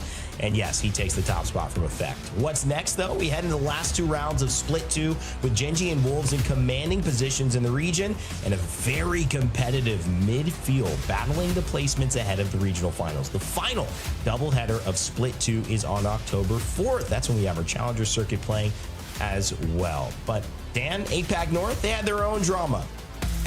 That they did. Unlimited started off hot for APAC North doubleheader with a win in map 2 on match day 6. Larmin led the lobby, getting 23 kills of the team's 36. Now, Ty came in a very close second, trailing Unlimit by 1 point despite winning match 6, excuse me. Now, Soten, they did move on to dominate match day 7 with 95 points and 65 kills. The team averaged nearly 3,500 damage a map, cutting their way through the field with 3 map victories. Now, What was strange was Enter Force 36. They had an uncharacteristic, lackluster day, finishing 15th and collecting only 5 standing points and being overtaken by Unlimit. If you've been checking in with APAC North, you'd know we've been seeing E36 at the top of the leaderboard time and time again, but it was not to be for them on this match day. Now, APAC North, it does head into its penultimate match day on October 4th, so tune in to catch the last match day from Group A and Enter Force 36, who are seeking to bounce back from a bad weekend and overtake Unlimit and Soten to punch their ticket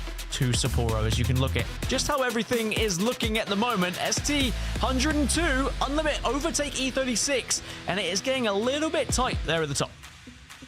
Well, thank you so much for the update there, Dan. I got to say that is what you might have missed if you haven't been paying attention. But if you want to play, I mentioned this earlier in my update for APAC South. October 4th through 6th is when the next Challenger Circuit is played. And if you want to jump in, make sure to register on battlefied.com/ALGS by October 1st for your chance to get in. You never know what might just happen.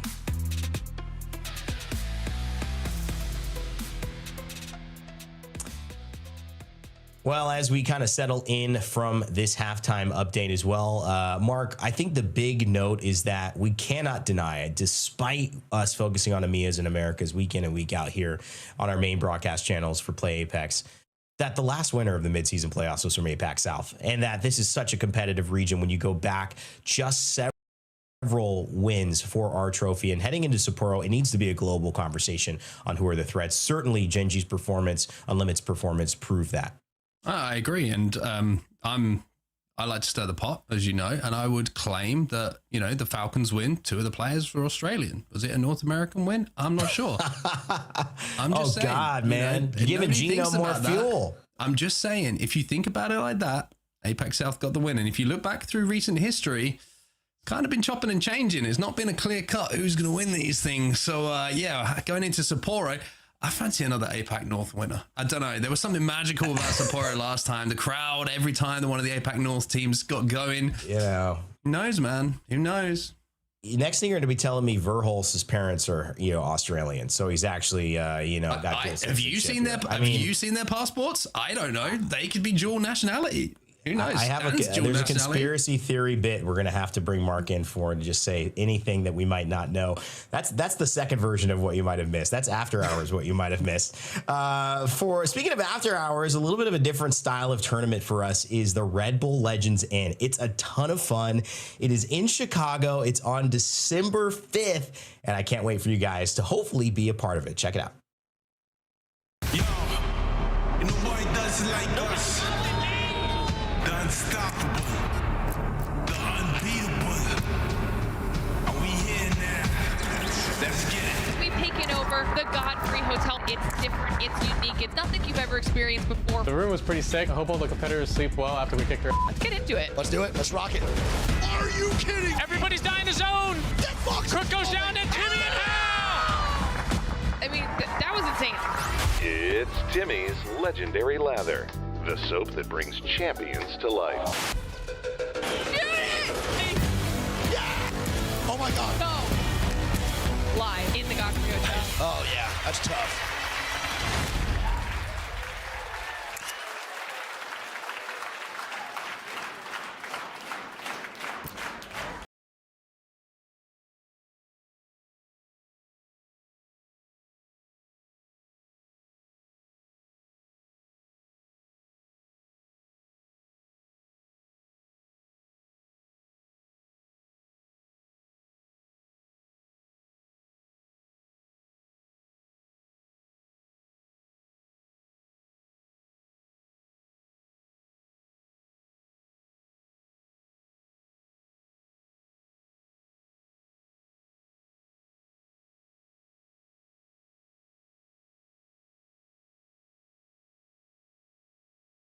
In.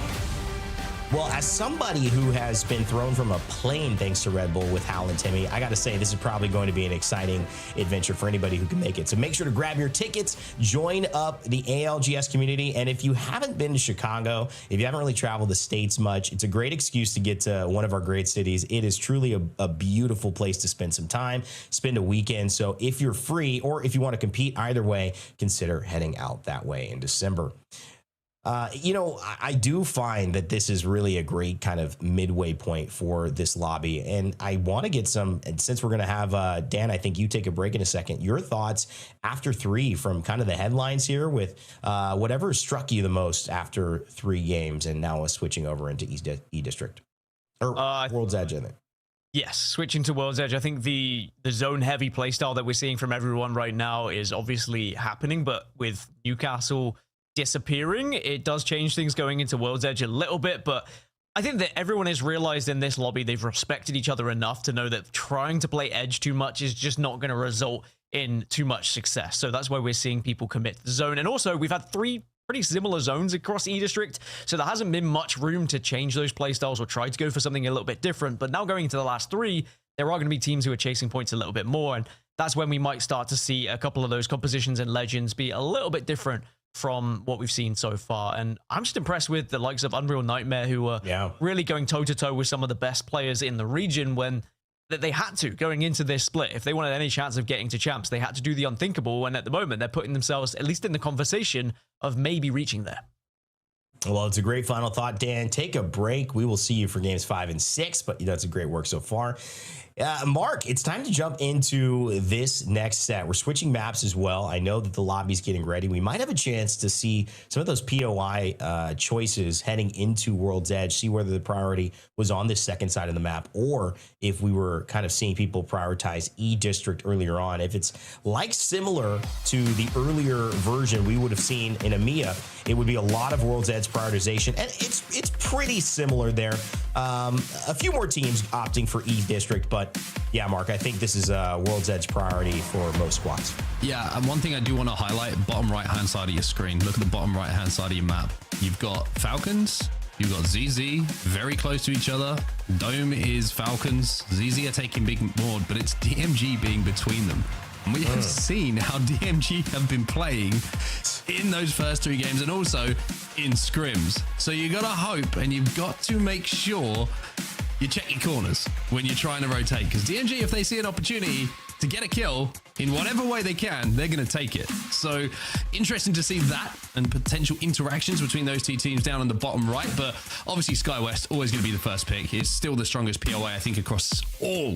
If you're taking out maybe Trident POIs from Storm Point, all of the maps that we do have. So it's going to be an interesting set of games here as we once again have 3 different winners across our 3 games. It was a great start to this split because we had across 4 different regions, 24 different winners. Nobody had a repeat win. And while that's changed, that hasn't been the case since in previous weeks. We've still seen way more variety when it comes to teams having moments of success across different parts of not only the match day, but the match days. And Unreal Nightmare, while all the talk about Falcons and ZZ, you're saying it doesn't really matter to us.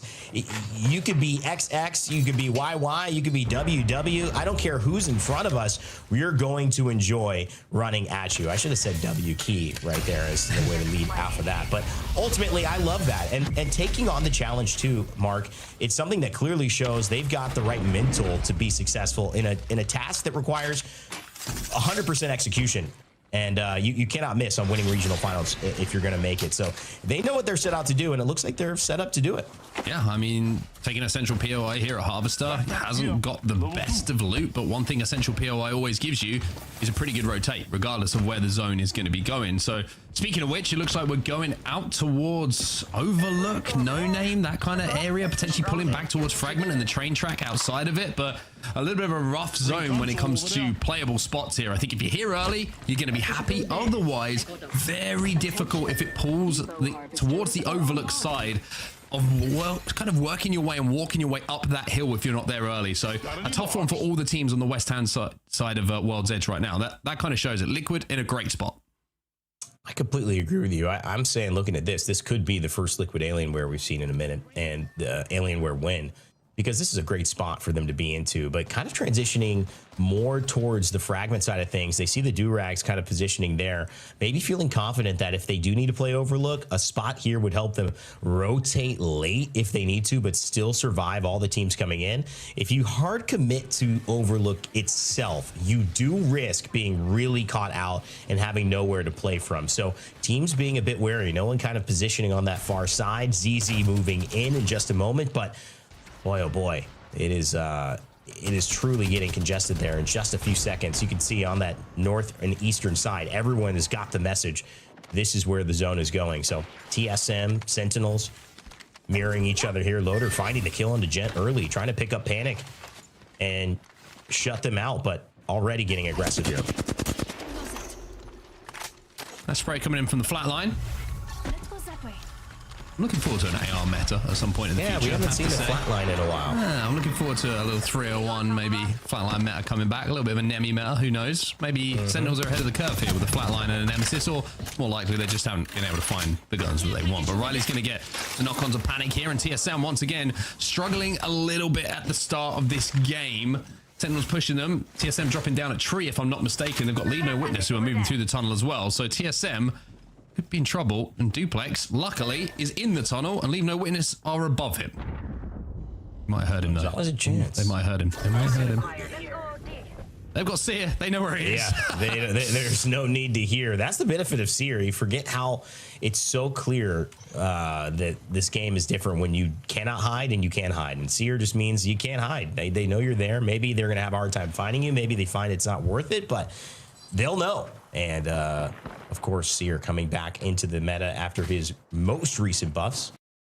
Here we go, a little bit on that Overlook side. This low spot, we saw Unreal Nightmare start to position in that way. We saw Durags, we saw Liquid Alienware kind of taking this. Zone Spammers going a little bit on the higher side, trying to rotate, keeping their eyes to the right in case teams like DMG, ZZ, maybe even Falcons come through Geyser. But so far, so good for them as they continue to make their way around. So I kind of want to talk about compositions and what we can expect in this game and why I'm really looking forward to these ones, because we've lost Caustic, we've lost Newcastle, we've lost Crypto. TSM, by the way, just been eliminated. Duplex wasn't able to survive. But you know what that takes out is a lot of artificial cover, and it takes out a lot of what I would describe as artificial information from Crypto Drone. So we are going to see kind of some old school Apex Legends here, where the teams are not going to have free information. If you want to hit a survey beacon, you're going to have to go there, get close to it, and hit the thing yourself. Otherwise, in the end game, you're just going to have to rely on your IGL to make those calls. So this is going to be a kind of old school look at Apex Legends, and I think those bans are really going to play into the hands of those strong IGLs. Well, and you can see a good IGL who feels confident navigating in the unknown a little bit. They're going to show their experience on World's Edge, because these zones are zones a lot of players who have been here from the beginning have played thousands of times. And so going into this without that same crutch of knowing exactly where the zone is, experience can take over. You could say, I've been there before. It's going to pull this way. Let's just move here. I feel like this is going to be better. And that's what they're hopefully leaning on. Remember, a few Sparrows here, so they might be able to get some long-range scans, but not as many as you would think since we lost Crypto. I think maybe only 2 Sparrows in the entire lobby, Mark. So it's a great point. Going to be very, very different for information finding, and hopefully that means the information comes to you. In this case, the damage has come to Hot Dog Mafia. Skittle Cakes Madness just trying to survive here as they pull back a little bit. Still on the chase, set up a little trap, and Skittle Cakes going to have to abandon the rest of his team. Yeah, just going to have to run from this one. Does have the Q available, so you can jump into the void here to just cross a little bit more ground. But the problem is, when you are inside of zone, like they are at the moment, getting out of zone with people around you is kind of blind. So you could be running into a team here, Skittle Cakes. He has no idea who's in front of him. So it's a case of kind of crossing your fingers and anything else that you... a dexterity that's hanging off that you can cross to hope that you get into a position where you can reset here. ZZ are going to be playing in this vault tunnel at the moment. They've made their way from Big Maud and potentially wrapping behind them. Having hit a survey beacon. Who do you think it is? Well, initially it's DMG, but after that. Yeah. I mean, you know, you got Zone Spammers, Falcons nearby. These teams are going to be colliding against each other. That's exactly what you kind of pointed to with them in that sandwich. They hear a little something. Watson fence is set up. You can see the DMG special. And guys are here, going to be open at least for now, but Falcons kind of there in front of them. DMG, I'm not sure they smell this one yet. They have an idea. Falcons maybe realize it too. They rotate out around. And my God, 14K Resonance running into Skittle Cakes. You say you don't know where people are. Trying to get out of zone is dangerous, and Skittle's finding that out his own way. He doesn't have the port available, so at least he's got a little speed boost to try and escape. In all of the wiggles, shaking anything that he can shake to try and escape, and will be able to here and should be out of there. Team Falcons are having a look at this to see if there's any damage done that they can take advantage of. And hey, speaking of the DMG special, Looks like a portal over there. Falcons were looking to see if they were going to be able to catch someone off guard just playing tight as a 3. Skittle Cakes, we know, survived. Not sure where. It's probably gotten well away from this. On the top side, it's 14K Resonance who ran into Skittles. Kind of poking a little bit. I like this patient play. It's really not a clear, obvious way to go, and there's plenty of time with this zone, although maybe not as much time as you think. As Ring 2 is getting close to moving back in. It's going to be on the fast side, so sorry. DMG. Sorry. Yet again. If you don't even need to see DMG on the screen, just know who it is. You just know who it is. That's a great portal as well. And an even better name to say, don't come over here. Wow, great play on play. Future Streams thought he found a way in, just backs it off. DMG looking for anything they can get. Yeah, ZZ, who would have been, I imagine, taking it really well had they been walked up on like that. And instead, it's going to be DMG who decides to just rotate away here. They're going to take a little bit of a more traditional route. Very proactive. Yeah, but towards a couple of these buildings, but you can see the difficulty now is like, how do you get in? Like, they're safe for now, but their next rotate is so tough. There's just this, the zone has moved further north as well, so there's just barely any playable spot whatsoever that's going to be open. And, you know, we said Liquid Alienware, but they made the call to go down towards Fragment. What they're hoping for at this point is it goes towards Overlook in this next zone and pulls back down. It's still a chance for them to be safe. They will be safe in this next zone, everyone who bet low. But if it goes all the way up high, Masters of Evil, Pioneers, they're in great spots here. NIP maybe in the best spot.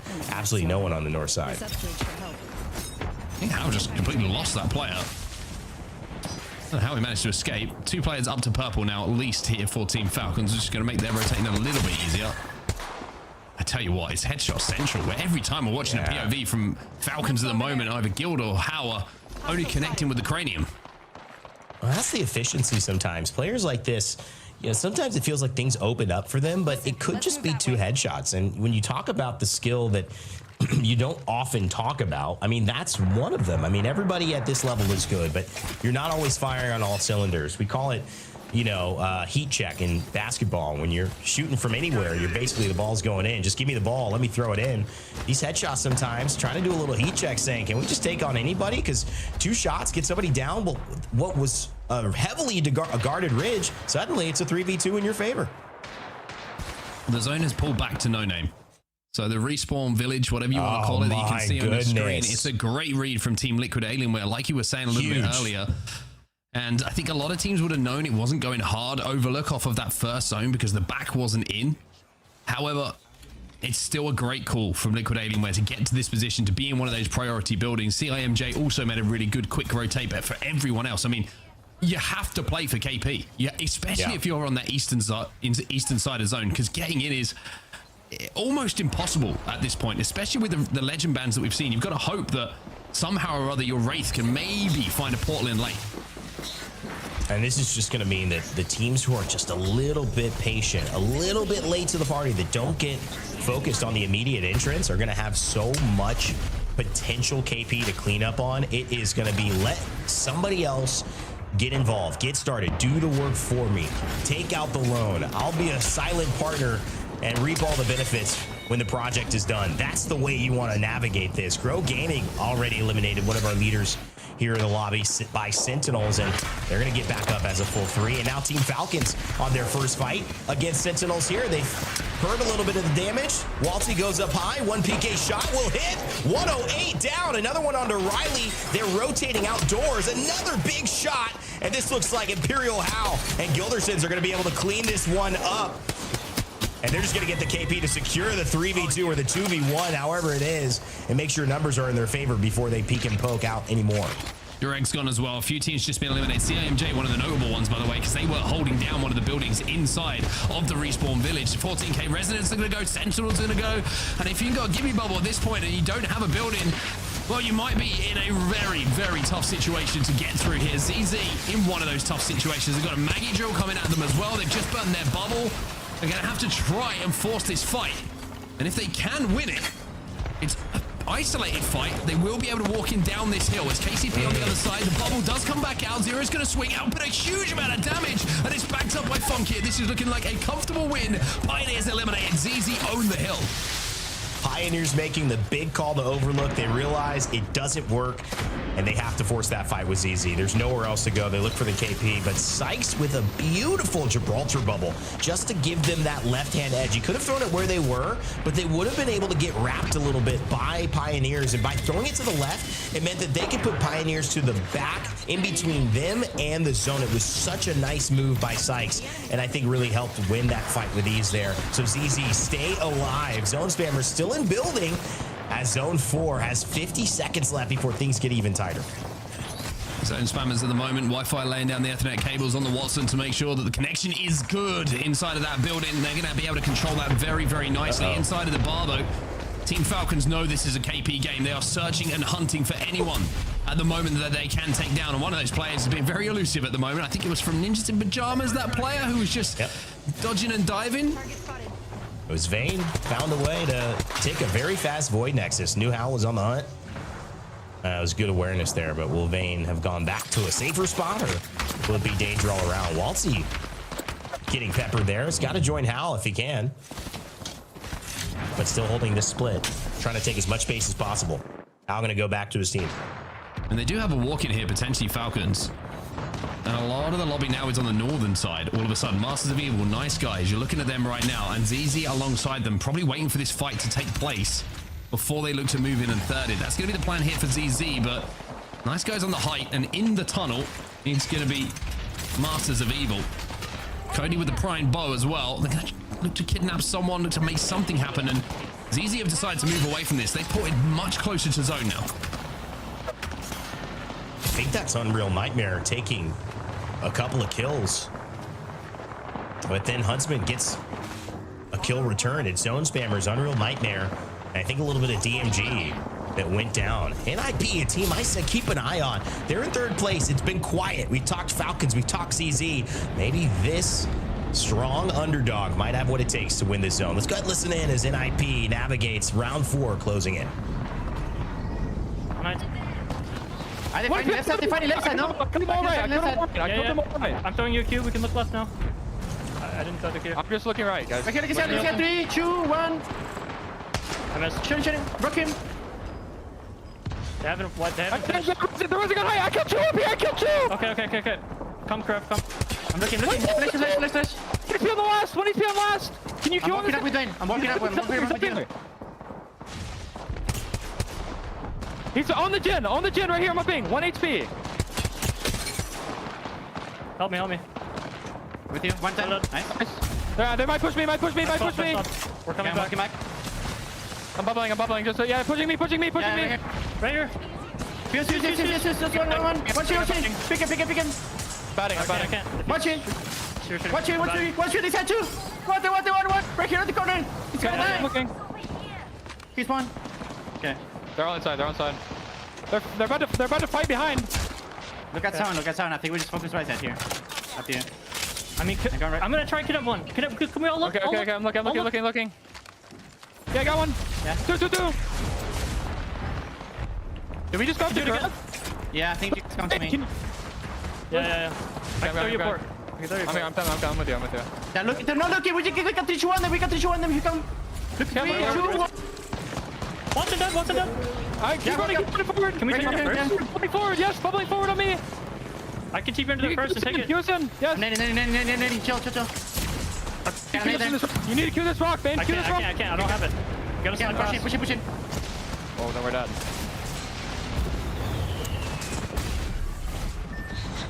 Kill me, man.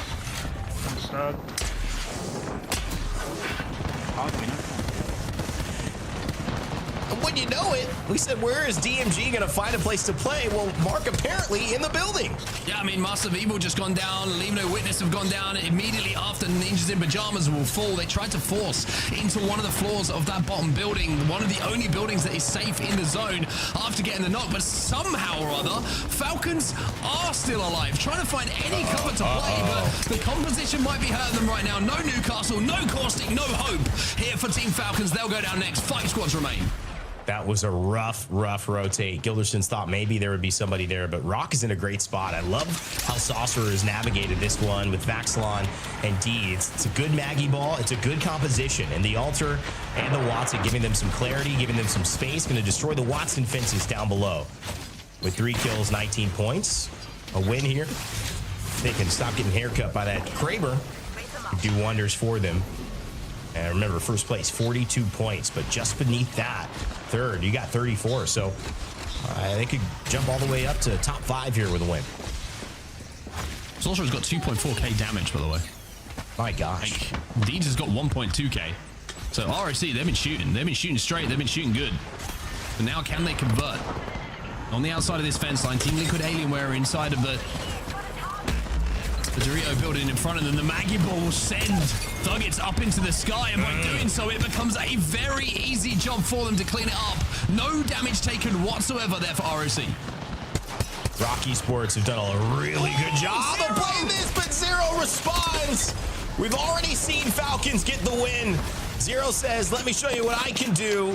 Beautiful shot, but he goes down, and this is the benefit of the Gibraltar. He's going to have a chance to throw out the dome, the defensive bombardment, but he doesn't need it. And Funk kind of finds a way to just wait it out here. They're still safe on this side. DMG trying to push on the right. Falcons alive, and Team Liquid Alienware still in that building from the very beginning of the game. Well, job done here really for a lot of teams in dealing with one player from ROC. It was Liquid who actually extended out to get that knock. Zero's trying to put more pressure on. He wants to start this fight and force this place under the building, but the drill is going to hurt. He's trying to get information where ROC are, and we'll be able to retreat back to that gen, but the zone is closing. The bubbles had to go. ROC get a little bit of revenge here, but it looks like they will be able to hold. ROC will be eliminated. ZZ's still alive, and they're sticking the res. What a shot from Sykes, the triple take. Quick swap after the EVA runs out of bullets. That was top tier. Fantastic stuff from ZZ. And now it's DMG. We kept laughing at how they would find a spot to play. Well, they found one. Liquid Alienware, top 3. Given this zone, they'll take it. But can they make it a top 1? Beautiful Gibraltar bubble playing around Gibby's dome. Huge shots from Future Streams. He gets one. He gets another. It's them and Liquid Alienware, which only means that ZZ have to be around the corner. DMG, Future Streams, he misses Sykes. Sykes doesn't miss him, but Liquid Alienware does it from the beginning and to the end. They take the win in Game 4, right where it all started. A perfect zone read and perfect execution from Team Liquid Alienware. The perfect game of Apex Legends coming from them. In the final moments as well, ZZ did everything that they could to really contribute towards that endgame and get good points on the board. Again, a different type of zone to what we've seen so far today. We've seen skyhook zones, we've seen fragment zones. Now we see one which is so difficult to get into if you're not there, especially with the legend bands that we had going alongside it. That was a good game, man. That was a good game, and Liquid getting the benefit of having that console and getting first prio to it.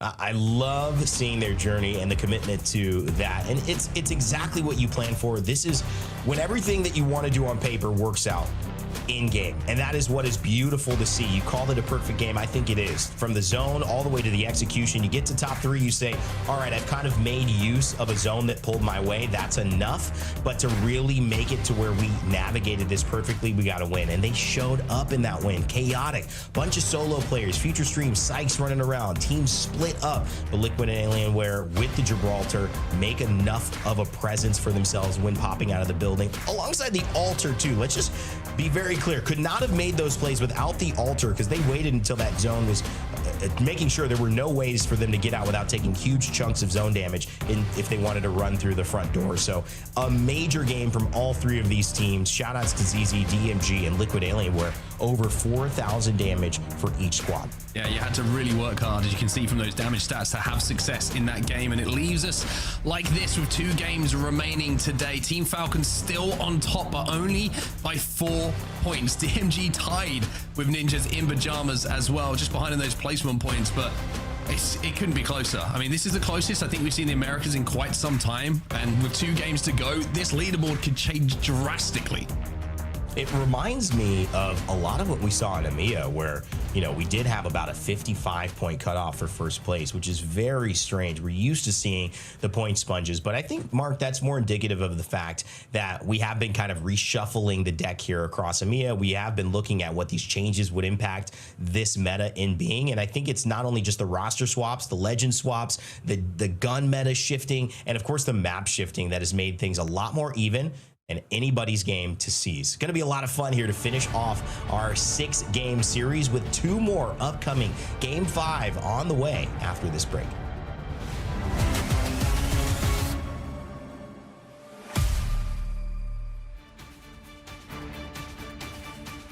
一方的に見れる。さあ残り3分単位。先に前に出るのはローチ系。張り付いてO2の車線を切ってますね一旦。ただそうなると上のリジェクトから一方的に打たれる。ローソンチケットゾーンはかなり苦しい。リジェクトも落ちてますね。はい。さあそこに O2 が入ってきた。挟み込んで。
Red Bull is the official energy drink of the Apex Legends Global Series.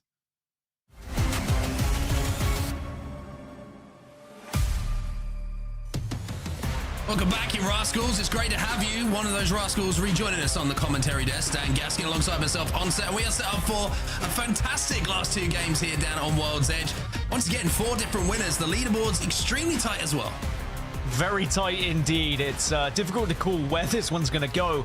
One of the big things that I took away from that one was the amount of Gibraltar that we suddenly started to see arrive on World's Edge. But of course, to counter that, we had plenty of Mad Maggie as well. Now, Alter is going to be banned going into this next one, so that's going to change things. Probably a lot more Wraith coming into the equation. But we saw little to no Gibraltar in EMEA, even on World's Edge, whereas America seemed to be a little bit more in tune when it does come to their selection. And we saw a Gibraltar team win as well in Team Liquid Alienware. Yeah, I thought for a second that ZZ had a real opportunity to win this, but I didn't realize that Funk went down just before Liquid ported out of this building. If they managed to stay alive and get the res, maybe there was a bigger chance, but unfortunately Sykes was left as last alive. Just a little bit too much to do. DMG just hovering around the edge of this bubble, not going to have the Gibraltar in their composition themselves, so they have to kind of play around what Liquid are doing in front of them. Couldn't win that fight, couldn't win that game, and even though Future Streams did everything he could, Sykes actually managed to secure a 2nd place for ZZ, so a fantastic job for ZZ, but Liquid Alienware with a big win here. 2 games to go. Honestly, I've got no idea who's going to win this lobby. It's like, it's so close between everyone at the moment, and it feels like genuinely anyone can win these games at the moment. Yeah, and those points could be vital for ZZ as well. Just getting the second place, getting that extra KP on the board could be big when we look at the overalls. And even though these teams are fighting for different reasons, whether you're fighting to try and get one over on a previous teammate or you're trying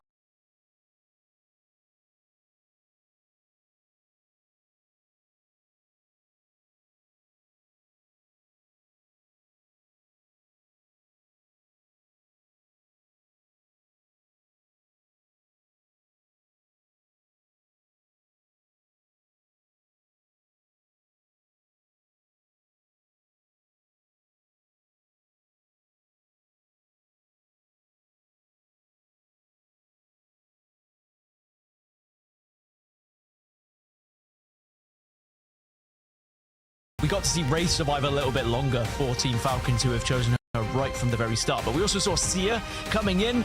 It really was a very different Americas going into match 4, because the amount of time we see them all kind of like 17 teams with the same comp, it all got exploded going into World's Edge.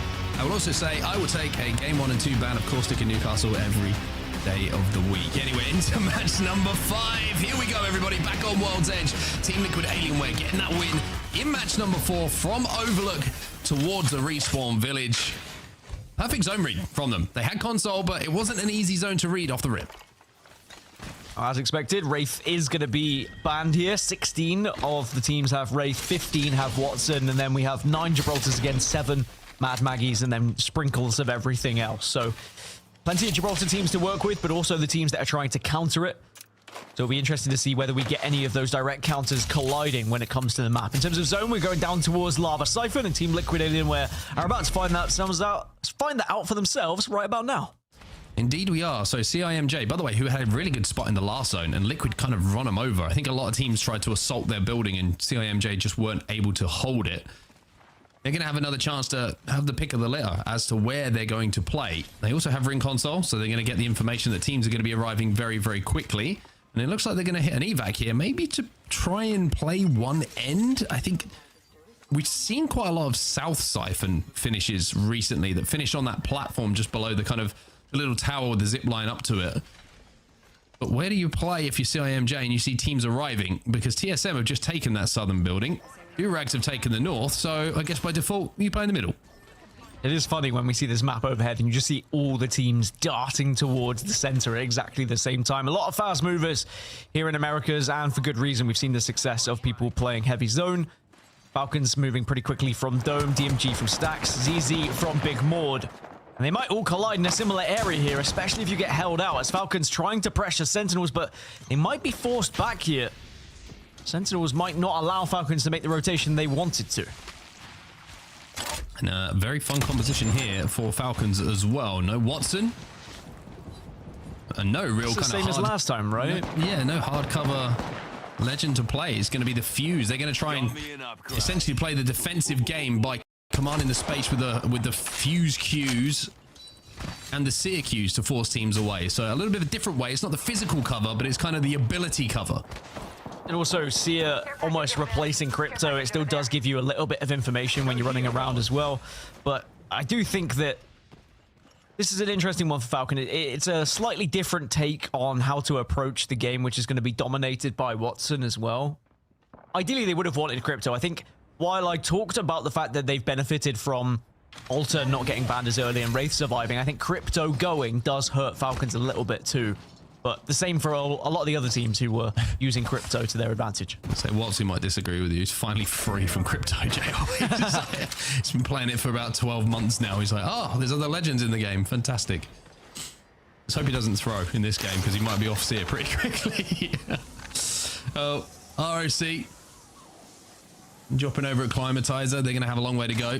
They're going to have a nice little balloon next to the POI to get them up at least towards the bridge. KCP, you can see they've been spotted out up on the high ground there. And ZZ have decided to play the Snake building, which is going to be just outside of Lava Siphon, which is a pretty smart place to play. We do see pulls down here, but it also has a very good walk-in towards the end game if all of those teams inside of Lava Siphon are forced to fight. I think ZZ and DMG were able to capitalize on Sentinels looking towards Falcons, because it opened up their chance to move on in. And Falcons had to retreat down to launch site and headed to the southern side of the map. And now Falcons are going to be hoping that DMG take the fight against Sentinels so that they can create a distraction for them on the flip side. But DMG looks like they've been able to pass right on by thanks to Wraith. And they can set up one of these RVs, and I think they'll be comfortable for a little bit here as well. Their lifeline. Lifeline Watson Wraith here for DMG. Yeah, the only lifeline in the lobby. Might be pretty good if you're trying to play one of these trucks. You know my feelings on these trucks. I just feel like you're just so vulnerable. If that gen gets broken, you don't have alt XLs to pop. Watson's got to be on the case. Those nades coming in. If that gen, for example, if that gen gets popped, you see a fuse team coming, you're in trouble. It's as simple as that. But having lifeline, being able to just tap those reses, get those meds off nice and quickly with the halo, maybe gives you a chance to survive a bit longer. Yeah, it's your old crap button that you can punch and just give your Watson a chance to stabilize and maybe get another gen down as well. But perhaps in an area that isn't as vulnerable. Grow Gaming, 10th position at the moment. They had a good start to this series, but it's not exactly been the best of days for them. But with how close it is at the top at the moment, there's always a chance you can come back into it with a good game here. So I think that's probably how a lot of the lobby feels, is they are still in this at trying to pick up some serious points towards the overall standings. And Grow Gaming, closest team to them at the moment is Pioneers. Falcons are wrapping back 2 stacks at the moment. There is a ring console and a survey beacon, should they wish to participate in collecting that kind of information. 14k Resonance are kind of sliding down the hill at the moment towards Fragment because ROC are pressurizing them. So they're just trying to regroup here, think about fighting for this choke. On the other side of that choke, Nice Guys are going to be waiting alongside Pioneers, who are playing the Hill House. This is what we were talking about on this rotate. Zero overextending at the moment, just trying to maybe just gather as much information as he can about what teams are around. Like we mentioned, no more crypto to do it for you. Falcons had to double back on themselves and go through Vault Tunnel, and they might actually come across one of the stragglers from ZZ.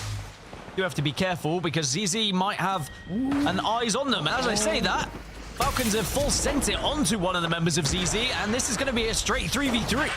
I mean, Falcons have just stolen the building. Simple as that. ZZ are busy looking for info. Falcons seize the opportunity, force the Gibby bubble, and now ZZ have to run away, and they have managed to run away. All 3 of them are now playing towards the train tracks, and Falcons, safe inside a zone, say, thanks for decorating in here, boys. We'll take it from here. Now, the zone is going to continue shifting further north, so ZZ have actually got into the next zone by being forced away, but it's whether ZZ will be vulnerable in that position and whether they'll look to re-engage here, because they might be concerned what's going to happen from the eastern side, teams arriving from Big Board. And actually, it looks like DMG are even taking a look towards where ZZ currently are. A feed. Yep. House down. Exhibits down, but the bubble's down as well. It evens up the numbers, though. And all of a sudden, Walsey's feeling like this is winnable. And it is winnable! 2v3 ZZ sit down. And I'm sure they would love to celebrate, but they're going to have to just focus on potential third party. Luckily for them, it's only a single member of DMG that was pressing up, so Falcons will have the time to reset. And of course, having the exhibit down just gives them that extra little bit of comfort, knowing they have the information. No one is going to be around. So for match 5, Falcons versus ZZ, Falcons get the better of them. Now that walk-in that was controlled by ZZ, you can see the clear northern rotate that's available for Falcons to move in towards this zone. It's not comfortable, but there are rocks to play. DMG are looking down on them. Grow Gaming will be as well from the track. So interesting moves to be made. Like you mentioned, though, Wraith still in the composition. How will be able to find a way towards the zone without taking any damage. Looking at what's happening elsewhere, there's a lot of action happening in and around Harvester at the moment. You've got 14k, you've got Ninjas in Pyjamas, LeaveNoWitness who are trying to make their way in as well. The CIMJ, who landed at Lava Siphon, still in a very, very good position in that middle building. LeaveNoWitness did just hit Survey Beacon, so they'll have info of all those teams at Harvester, so they could skirt around if they would like to avoid all of this conflict. As we check in with NIP, who also in Harvester at the moment, 14k are going to be below them. THUGGETS watching over from a distance as well. Second place right now as we move back over to Grow Gaming. As Noct is going to potentially portal back here. Yes, it looks like Grow Gaming should be okay. I got you.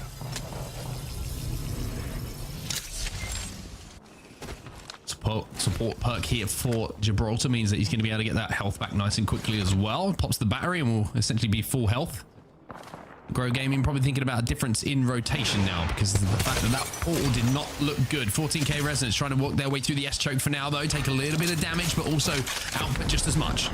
Yeah, LeaveNoWitness have been able to get ahead of all these teams. So they hit the survey beacon, they got the info, and they skirted around, and now they can be the ones to hold out these squads if they try and go through this choke. So it might force 14k Resonance to the north, which would then play into the hands of ROC, who currently hold that choke point.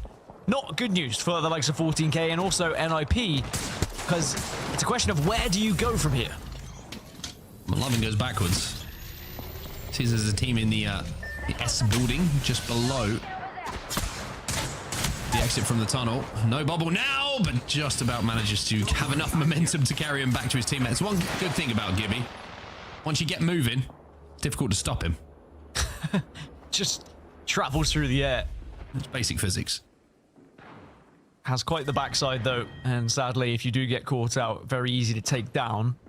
As the zone is going to continue moving a little bit further away from Lava Siphon, up further north.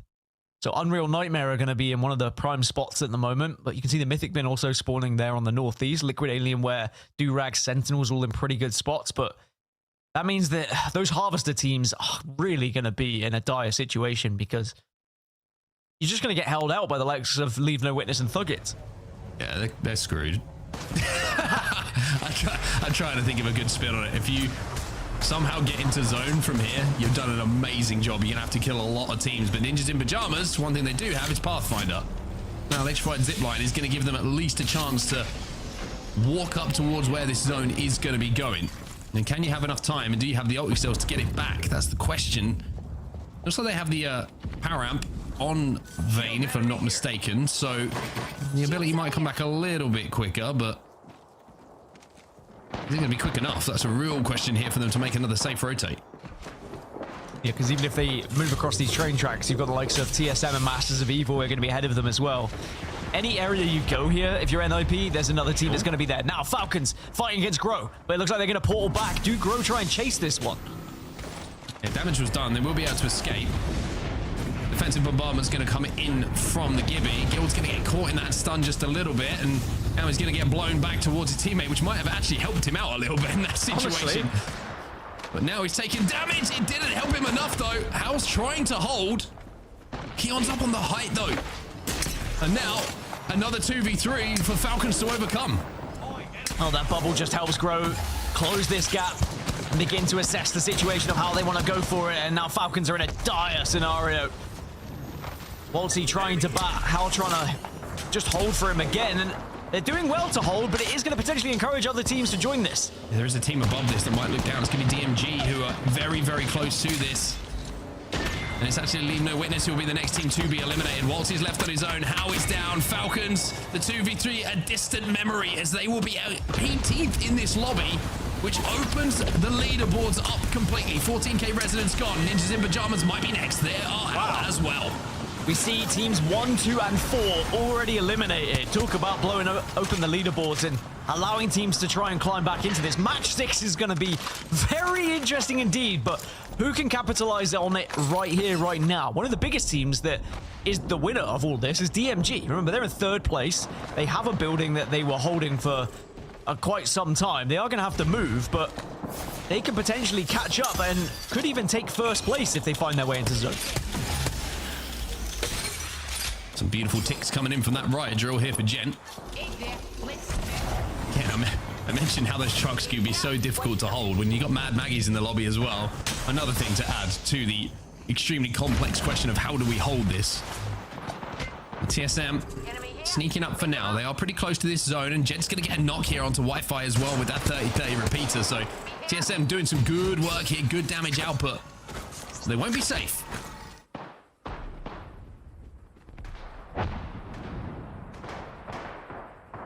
So we've only got 1 team left with Seer. 2 of the 3 Seer teams being eliminated already.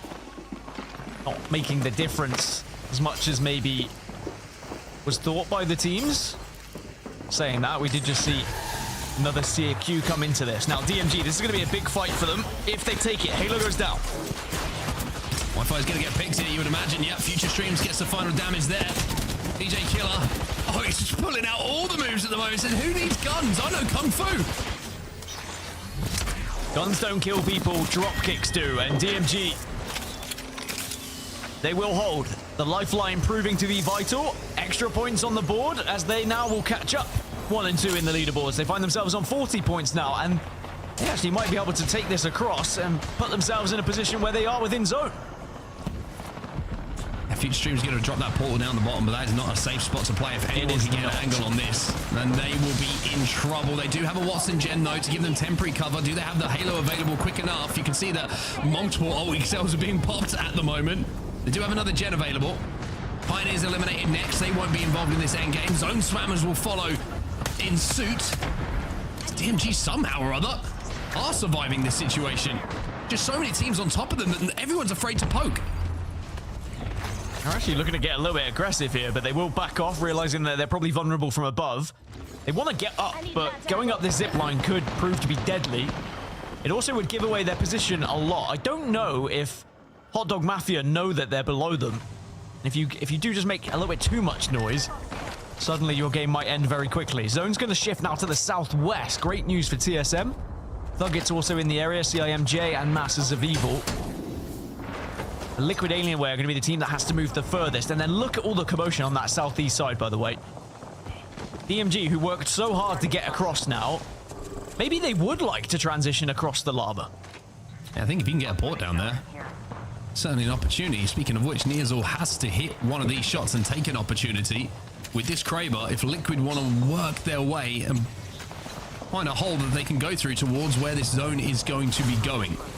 Remember, winners of our previous game, Liquid and Alienware, and they would love to go back-to-back here on World's Edge. So it is going to be Masters of Evil that are going to be the true thorn in the side for DMG, but they do now start to make their way across, but also very aware of their surroundings and just double-checking. And they're not going to get shot from above, but now Masters of Evil do spot them. This is going to be tough for DMG. Not safe in zone here. It's going to close. Arcstar's going to be dropped by that gen. Might give them a little advantage to throw a couple of grenades towards their opponents. They're turning back at the moment, waiting for Z10 to see if they're going to move and then try and base their play off of it. But the right drill is going to speed things up now. They are getting ticked heavily behind this rock. Halo has to come down. Now, with the Halo gone, you're now looking towards Future Streams and saying, all right, what can you do with the portal here? But I don't even know if there's going to be time to wait for that portal. Sentinels is there anywhere they can survive? Oh, maybe this works. They are safe. Just. Elsewhere, TSM have just been eliminated. Liquid Alienware down to 1 as well. Bubble does go out. Grow are trying to push onto Jaguares here and will do so effectively. 10 squads now remaining. Turns to 9 almost immediately as Nice Guys will be followed up by turning into death boxes. Unreal Nightmare have involved in an endgame once again here. Hot Dog Mafia go down. As CIMJ and Grow Gaming will be neighbors here as Durags will fall too. Unreal Nightmare have been very impressive today. 7 squads. CIMJ are also losing players, and DMG have been able to get in, but oh, Evil will spot them out. That's a cheeky position. But DMG just able to reset, and now they maybe will be able to capitalize on one player just giving up that spot. That's the kind of pipe that only Super Mario Brothers are usually more familiar with. THUGGETS just been eliminated, but ROC trying to fight their way in towards this zone. Bubble goes down. You do have that first knock onto Unreal Nightmare. But that's just giving DMG the chance maybe to climb up here and look to third party this. Nox is going to have to take that portal back. And ROC will stabilize for now. 2 Gibbies, 2 Maggies. So you Gibraltar teams, you are not safe at the moment. And then on the other side, you've got DMG, who are completely against the grain and have the lifeline to work with. Off the back of destroying that gen, by the way, Huntsman's gone down. The nade timed perfectly, as might be this portal from DMG. Chaos Feelings, 1 HP in a dream. DJ Killer trying to hit spin all the classics right now. And he's still alive in this situation and still pumping with this Eva. Takes down Masters of Evil into the top 4. Any chance for a tippy tap? Does get 1. And now he can help heal them up as well. Grower starting to get involved though as ROC looking. Unreal Nightmare get eliminated. 3 teams now remain. ROC trying to move up on this ramp. They've got the head glitch to play. Arguably the best position in zone as Unreal Nightmare will finally fall. kills going the way of ROC here, as they have Grow in front of them, and it's a case of now just waiting for this 3v3 to go their way. It's a straight shootout, although so much damage has already been done to Grow. Grow should just get chunked away, and ROC will take match 5 and capitalize on a very interesting endgame that was perhaps just thwarted by a portal in from DMG. They really did change things and change how people were going to plan that final circle, but there was fences everywhere with no crypto around. It meant that we had a lot of Watson to work with. Yeah, we certainly did it. Indeed. It's a tough one to say. In that final moments, DMG, it was fascinating to watch their rotate in the endgame, though. It always felt like they were leaving it too late, and then it found out they were actually timing it pretty well, every single one of their rotates. But yeah, it's ROC, once again, late in a series, producing a performance like we've seen from them on previous match days that puts them in a really, really good position going into match number 6 in the overall standings. We'll take a look at the results from that previous.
You know, second place still has a chance, and we did see second place go on to take first when it was a 14-point gap.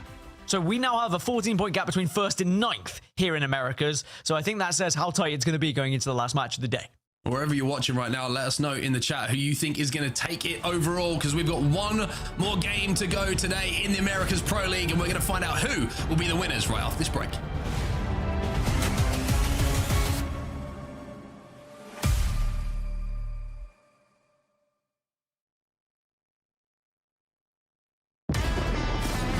Need a breather, Wally. Should I slow down?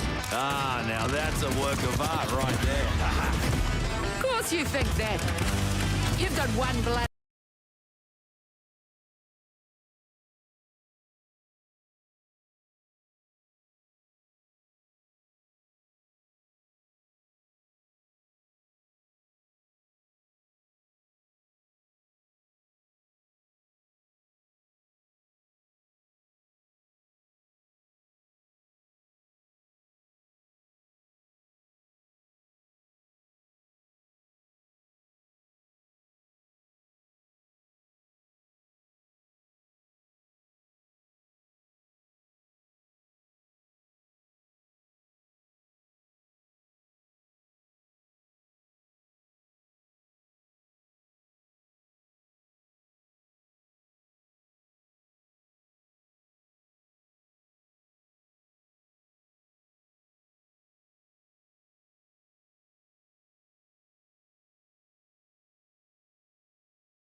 secure a really, really good endgame for them. Actually put them into first place in the overalls, but it was ROC down who managed to take it home.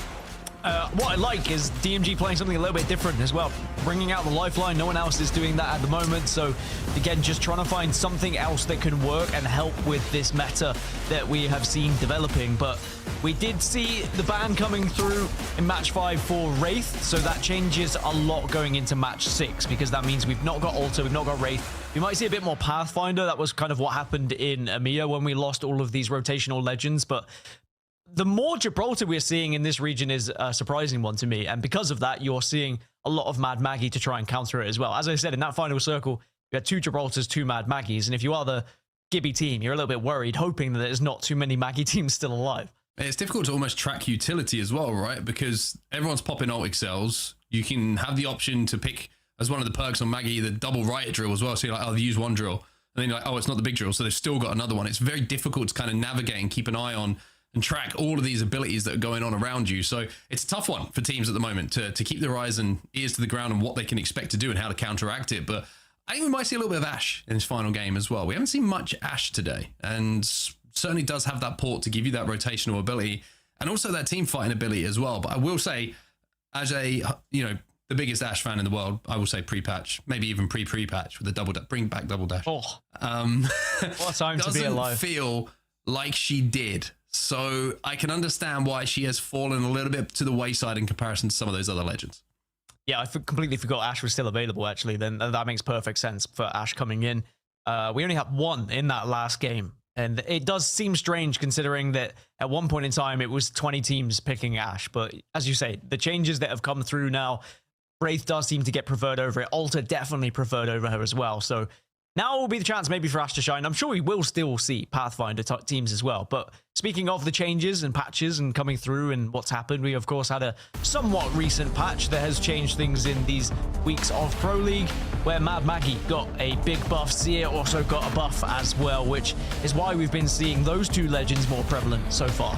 Yeah, I mean, some of the changes that are notable as well, it's not just legends, but there was the adjustments as well to those marksman weapons that we talked about throughout the shows today. The 30-30 getting a nerf on that headshot damage, the charge rifle getting a little bit of a nerf as well, and the accelerator being added to the scout as well makes it a much more viable option for teams and players to use to get those abilities back a little bit quicker. There was a slight nerf to Caustic and the slow damage ramp up. However, I will say we only get to see 1 game of Caustic, still extremely strong in this current meta. But I think the big ones there, as everyone has kind of alluded to and we've seen so far, is the big Mad Maggie changes. The animation and release sped up for the riot drill means that you've got gun up even quicker to get back into the fight. The Wrecking Ball, increased damage, speed packs, impacts, and more, by the way, when you look at the perks and what can be added. It's pretty strong, especially when you are playing one of those static, kind of more static compositions where you're kind of bunkering down in the corner. Yeah, and we saw a lot of it. We saw the meta shift, and especially on Storm Point, we suddenly saw everyone playing Gibraltar plus Newcastle, and people were like, oh, okay, hold on a second, we're seeing something new, and maybe we have to copy this. And you always get that development in a meta where you see something dominate, and then teams trying to push the narrative of how do we conquer that? How do we counter that? And that's where we find ourselves in the middle of that in the moment, where with the buff, especially for Mad Maggie, it means that you see a few more Maggies coming into the equation, and suddenly you're not as comfortable on that comp. I mean, we started the day off talking about a rivalry renewed and the 2 teams that we were obviously focusing on. Understandably, I'm sure for everyone who's watching right now is got a keen interest on how that battle has been going. We've got some stats to throw up as well that we'll have a look at in a few seconds between the 2 teams, because it feels like Falcons are getting the better of it at the moment. When you're looking at the kills, Dan, not much between the 2 teams, but it's been the placements that's been the real difference maker. Yeah, I think technically in actual engagements between the 2 teams, I think ZZ are 2-1 up against Falcons, but that's not the name of the game in Apex Legends. It's not about just beating another team in a fight, it's about outplacing the team and getting more kills, which is why clearly Falcons are ahead at the moment. But all can change going into match 6, and both teams have been impressive at different times. Both teams have also struggled at different times, and that is the ups and downs of any battle royale, and sometimes you have to roll with the punches with what's presented in front of you. And was interesting in that previous game where, yes, Falcons took down ZZ, but for what? They then finished in 17th place, and it wasn't necessarily the best of the games for them as well. So that's why these actual head-to-heads when it comes to the engagements don't matter as much. We have to look at bigger picture and how the teams are achieving. A couple more stats to look at here between the two IGLs. Looking at kills, 0 leading the way, assists leading, tied up between the two, and damage output from 0 a little bit higher. Has had that Kraber in his hands a couple of times, which is probably contributing to that. But you're right. I mean, this has been the story coming into today, is what everyone wanted to keep their eyes on, but it really hasn't been the story that's had its conclusion as yet with how tight the leaderboards are. A big win here for ZZ or Falcons could give them all of the bragging rights at the end of the day. So a lot to keep our eyes on there, but the rest of the lobby, of course, still contributing. ROC, DMG, who I think are the biggest surprise package, especially after the way that they were playing in game 1 and 2, that we were kind of scratching our heads. We're like, how is this?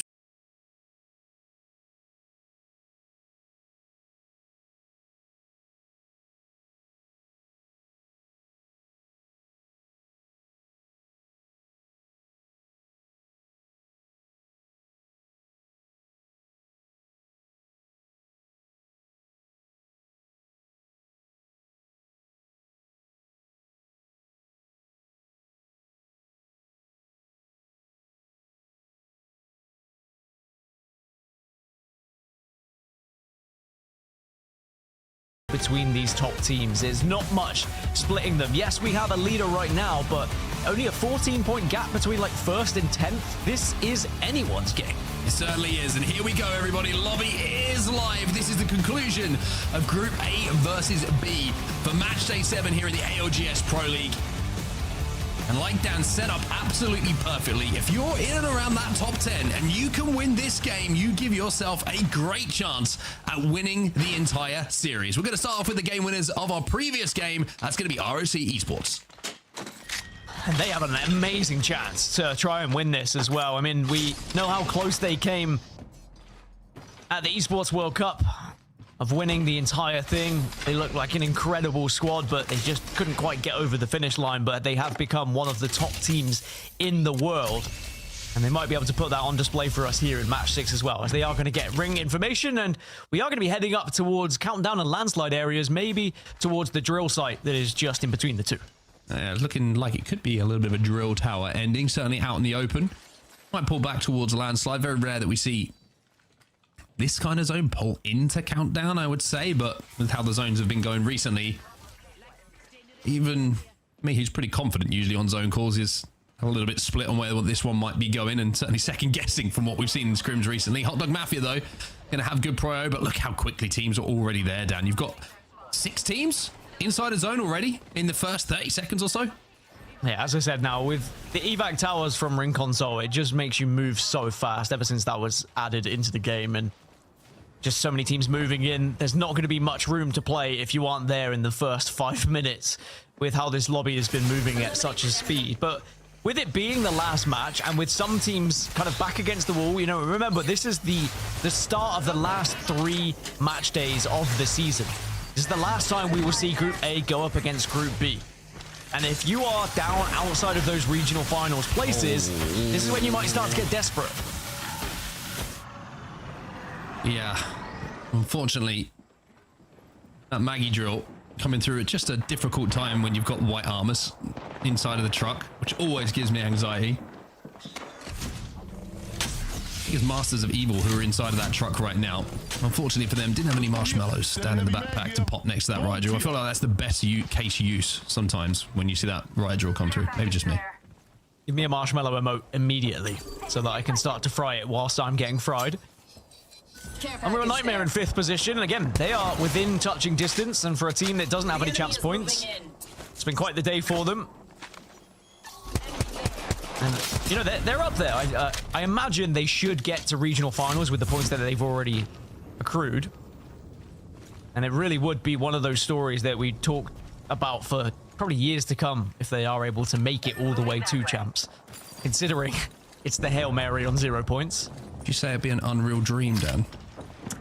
Yeah, maybe they should change their name, as we now see a team trying to approach through the tunnel, but this is never a fun fight to take, I tell you that. But Unreal Nightmare maybe not keen on taking said fight, and they're going to back off slightly here. Yeah, think it shows what their game plan is, right? They want to survive. They feel like they've got a good enough spot in zone here to survive. They do have the Watson in the composition as well, so they can get a gen down if they will need it.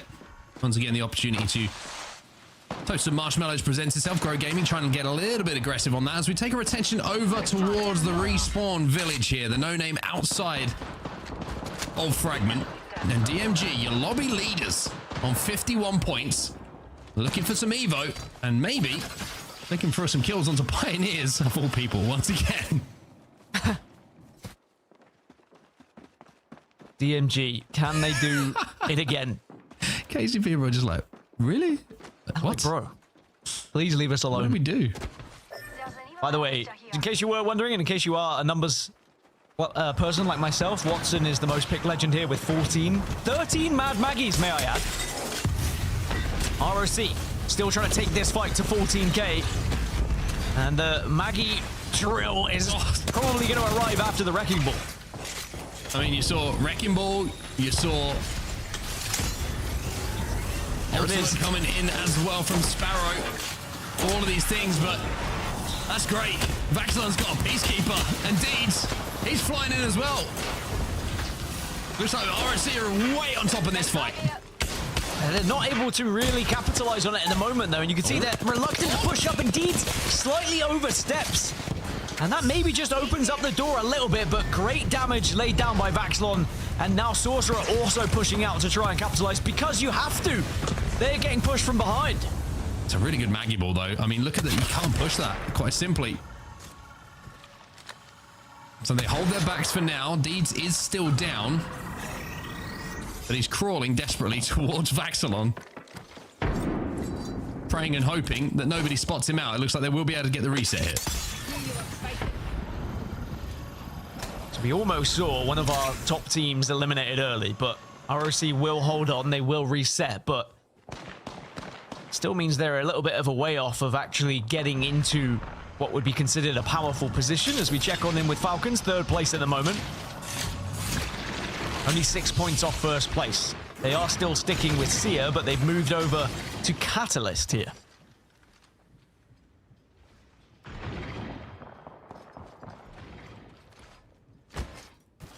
Hal on the Maggie. LeaveNoWitness, a couple of warning shots towards the staging team. That is going to be Falcons. Sentinels right next to them, though. ROC back in the fight. And ROC looking to finish off 14k. Nano managed to shut the door, but having reopened it just to check who was knocking, is now taking a lot of damage. They know this is a duo. ROC want these KP, but it just feels like it's slipping through their fingers every time. Finally, Pluto will go down, and Deeds will be credited with that kill with the Eve 8. It is a somewhat isolated fight as well, so they don't have to be worried about a 3rd party. But the question is, do ROC try and go back through said vault tunnel, or do they try and go around the western edge there? But you can see that Nice Guys are kind of holding that position, and just after them is Ninjas in Pyjamas, and now Pioneers might even be able to get into a spot where they could hold out ROC and vault tunnel as well. It's not looking comfortable for ROC. Just by elongating that vault fight and allowing another team to then force them back into Skyhook, it could really cost them this game. There's been a little bit of a shift of the zone just down towards the southern side of where initially we might have thought it was going to be going towards that drill tower. And Team Falcons now in a very good position. Interesting to see DMG, our #1 team at the moment, with TSM right next to them. Panic is on the gondola. Doing his own thing. And DMG are taking a bit of damage here. And Panic on the gondola gets that first knock. We'll jump into a listening with DMG. It's a 2v2 right now. Where are they? Ready on me. You gotta tap them. Watson on me, Watson on me. Watson 100. One of me. Where? He's running. In front of me. Alright, let him go. Come back.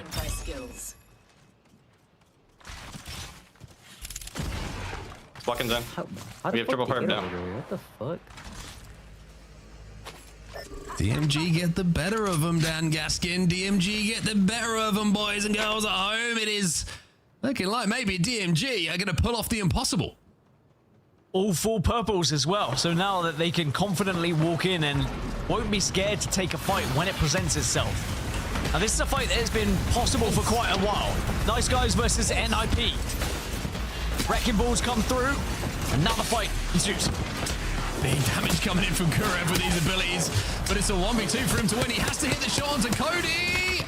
Cody thrusting away, ulting away. Kurev's after him though. He's got a huge advantage. One bullet's enough. Nice Guys. Goodbye. Yeah, Kurev did not want to allow him to get away. Now the question is, can NIP actually reset? Has any team pushed up on them? It looks like they're okay. Liquid Alienware could hear it, but weren't close enough to capitalize. CIMJ, the same situation for them. Although meanwhile, ROC still stuck up towards Skyhook. I think they're waiting maybe to try and get some extra information as ZZ on the bridge and are being pressured. I know what's gone down here from Zero though, just to push that team away that was trying to hold them. So LeaveNoWitness who have had to back up a little bit. And if they can just inch forward and get some damage down, they will be safe inside of this zone. Looks like ZZ want this spot desperately. They're throwing everything at it as from the skies. The frag grenade shatters the shields. Gibby Bubble can go down. That gives them so much power in this fight as well because they can avoid all the gunfire from elsewhere. 2 members from LeaveNoWitness will fall. Funk might go down as well, but I don't think it's going to matter too much for them. They should be able to capitalize on the previous knocks and get back up. Oh, wait! Not only are they going to be trying to reset, but DMG are here. Yeah, DMG are here, and I think I'm a little bit worried that Funk maybe got a bit overexcited there. He got the 2 knocks, did not have to commit to that 3rd one. And now it's about a timing issue. Are ZZ going to be able to reset? They do get Funk back up, but DMG looking to climb, looking for an angle. THUGGETS down in the meantime. And now come the grenades. In response, Funk is getting shredded. Oh, this is a big push. This is a heavy push. This is absolute madness at its very finest as DMG eliminates ZZ. And again, DMG are looking like a championship-worthy team with the way they're playing at the moment, or they're looking just like a crazy team. DJ Killer got to be careful here. They eliminate ZZ and conclude their day. Some words exchanged recently between the teams. And DMG will have the last laugh here on match day 7. Falcons on your screen right now, 3rd place overall. If they can focus in onto DMG, they might give themselves a chance of winning this game. ZZ's chance is ripped away from them. After a pretty impressive fight initially, DMG capitalized on their position where they had to try and res. Now Unreal Nightmare, 6th position, but not looking comfortable here. Yeah, that is not good. Unreal Nightmare gone. That was Grow Gaming, excuse me, Hot Dog Mafia, who were moving up to get that kill, use the bubble to take that truck away from them. ROC hovering a little bit further in and around Countdown. They've been moving down from this northern side for quite some time. Already have a couple of KP secured. And are in 2nd place in the overall standings. 50 points already on the board. But a tough rotate for them to have to make here. ROC were being sneaky, but now they give away said position because they have to try and close this gap. You don't want to be leaving yourself too vulnerable from the high ground, so you just push them back, and then you can get underneath them, and ROC should be set there for now. Over to the Drill Tower. Drill Tower by name, and Drill Tower also by nature, as the right drill from Legatron is going to get the knock onto Yanya, and the one on the edge of the bubble as well is going to make this uncomfortable for Team Liquid. They've got 14k below them as well. Should be able to get the reset here after the batteries and the medkits are popped. But they're not going to be comfortable once this bubble goes down. There's a lot of teams with LOS potentially onto Liquid here as Yanya goes down once more. It's so horrible when you're up on this drill tower and everyone's looking at you, by the way, but they are holding on. Our Liquid Alienware should be able to get Yanya back up and then try and work out how on earth they get back down. It's all well and good being up there, but they're going to need another plan here as that zone has shifted back down towards Landslide. Pioneers eliminated. Nice shots coming in from Vayne for Ninjas in Pyjamas, who have moved up into 4th in the overall standings now. The zone has violently shifted back towards Landslide. That is where we are going to be finishing here, as Liquid are just getting peppered by NIP on that drill tower. Mythic Bin has spawned down there, by the way. I don't know if anyone's going to have the chance to grab it, so it might just be... Yeah, some big cojones to get for that one, I'm going to say. Little purpose, but It is just an extra carrot being dangled on the edge of a stick if someone does want to go for it. Imagine if you were on my team right now and I went, guys, and get a mythic. What? Guys, I died. Res me. Well, that's what's going to be being said consistently here by Team Liquid, as this time it's McLovin who gets the knock onto Team Liquid on height, who finally will have their day ended here. They couldn't survive on that drill tower, but RSC now walking up behind NIP. 13 squads remaining here. Dark Veil goes down from NIP to try and survive and buy time. DMG have a 7-point lead over ROC right now. It's an 11-point lead over the likes of Falcons. Like, DMG are getting kills on the board to really try to create a gap here, as ROC now having to push in because of this zone. Do they have an Ash Ball available? I know they have the Wrecking Ball, but they don't really want to have to use it right now. We talk about how I joked about an AR meta, by the way, and Vaxelon with the 301 is absolutely frying with it. Ninjas in Pyjamas have been eliminated. 12 squads now remain. That's third place going. There's that Halo. Here. Halo goes down. DMG taking damage. Is the Halo going to be enough to keep them alive, though? Falcons having a look back as the Ash Port will go down. There's KP here if they can hit the shot. CIMJ are down, and How's going to get 2 of them? Falcons trying to catch up the lobby leaders, and they see so many teams across the way and are trying to pick up some free KP, but they have to be careful themselves. DMG out. Our first place team have been eliminated. Is there a chance then for ROC and Falcons to potentially catch them and take first place away from them here? Well, Falcons are focusing onto ROC right now. 14k residents, they are out. The Falcons, one of the teams who have furthest to go at the moment with where this zone is going. Elsewhere, Zone Spam has just gone inside a zone. It's Skill Cakes who's going to get those final kills alongside Madness. There's a setup for a classic Imperial Howl-led victory at the last moment. There's still quite a lot to do for Falcons, though. You have to get through Sentinels first. ROC have just lost 1. Deeds will be taken down. Here comes the Falcons push, though. On to Sentinels. Riley playing behind that gen. Walt is going to find one onto Lota, though. Last one alive here from Sentinels. Durags are having a little look at this, though. They are extending away. As Guild and Co are chipping away at the knockdown shields of Sentinels. It's a matter of time here as they try and get the res. Riley survives for now. Hal's going to look for this kill, though. He wants the point. He knows how important this is for Falcons. Sentinels are out. And that does just take Falcons above ROC, who are so close to being eliminated. And that grenade might just do it.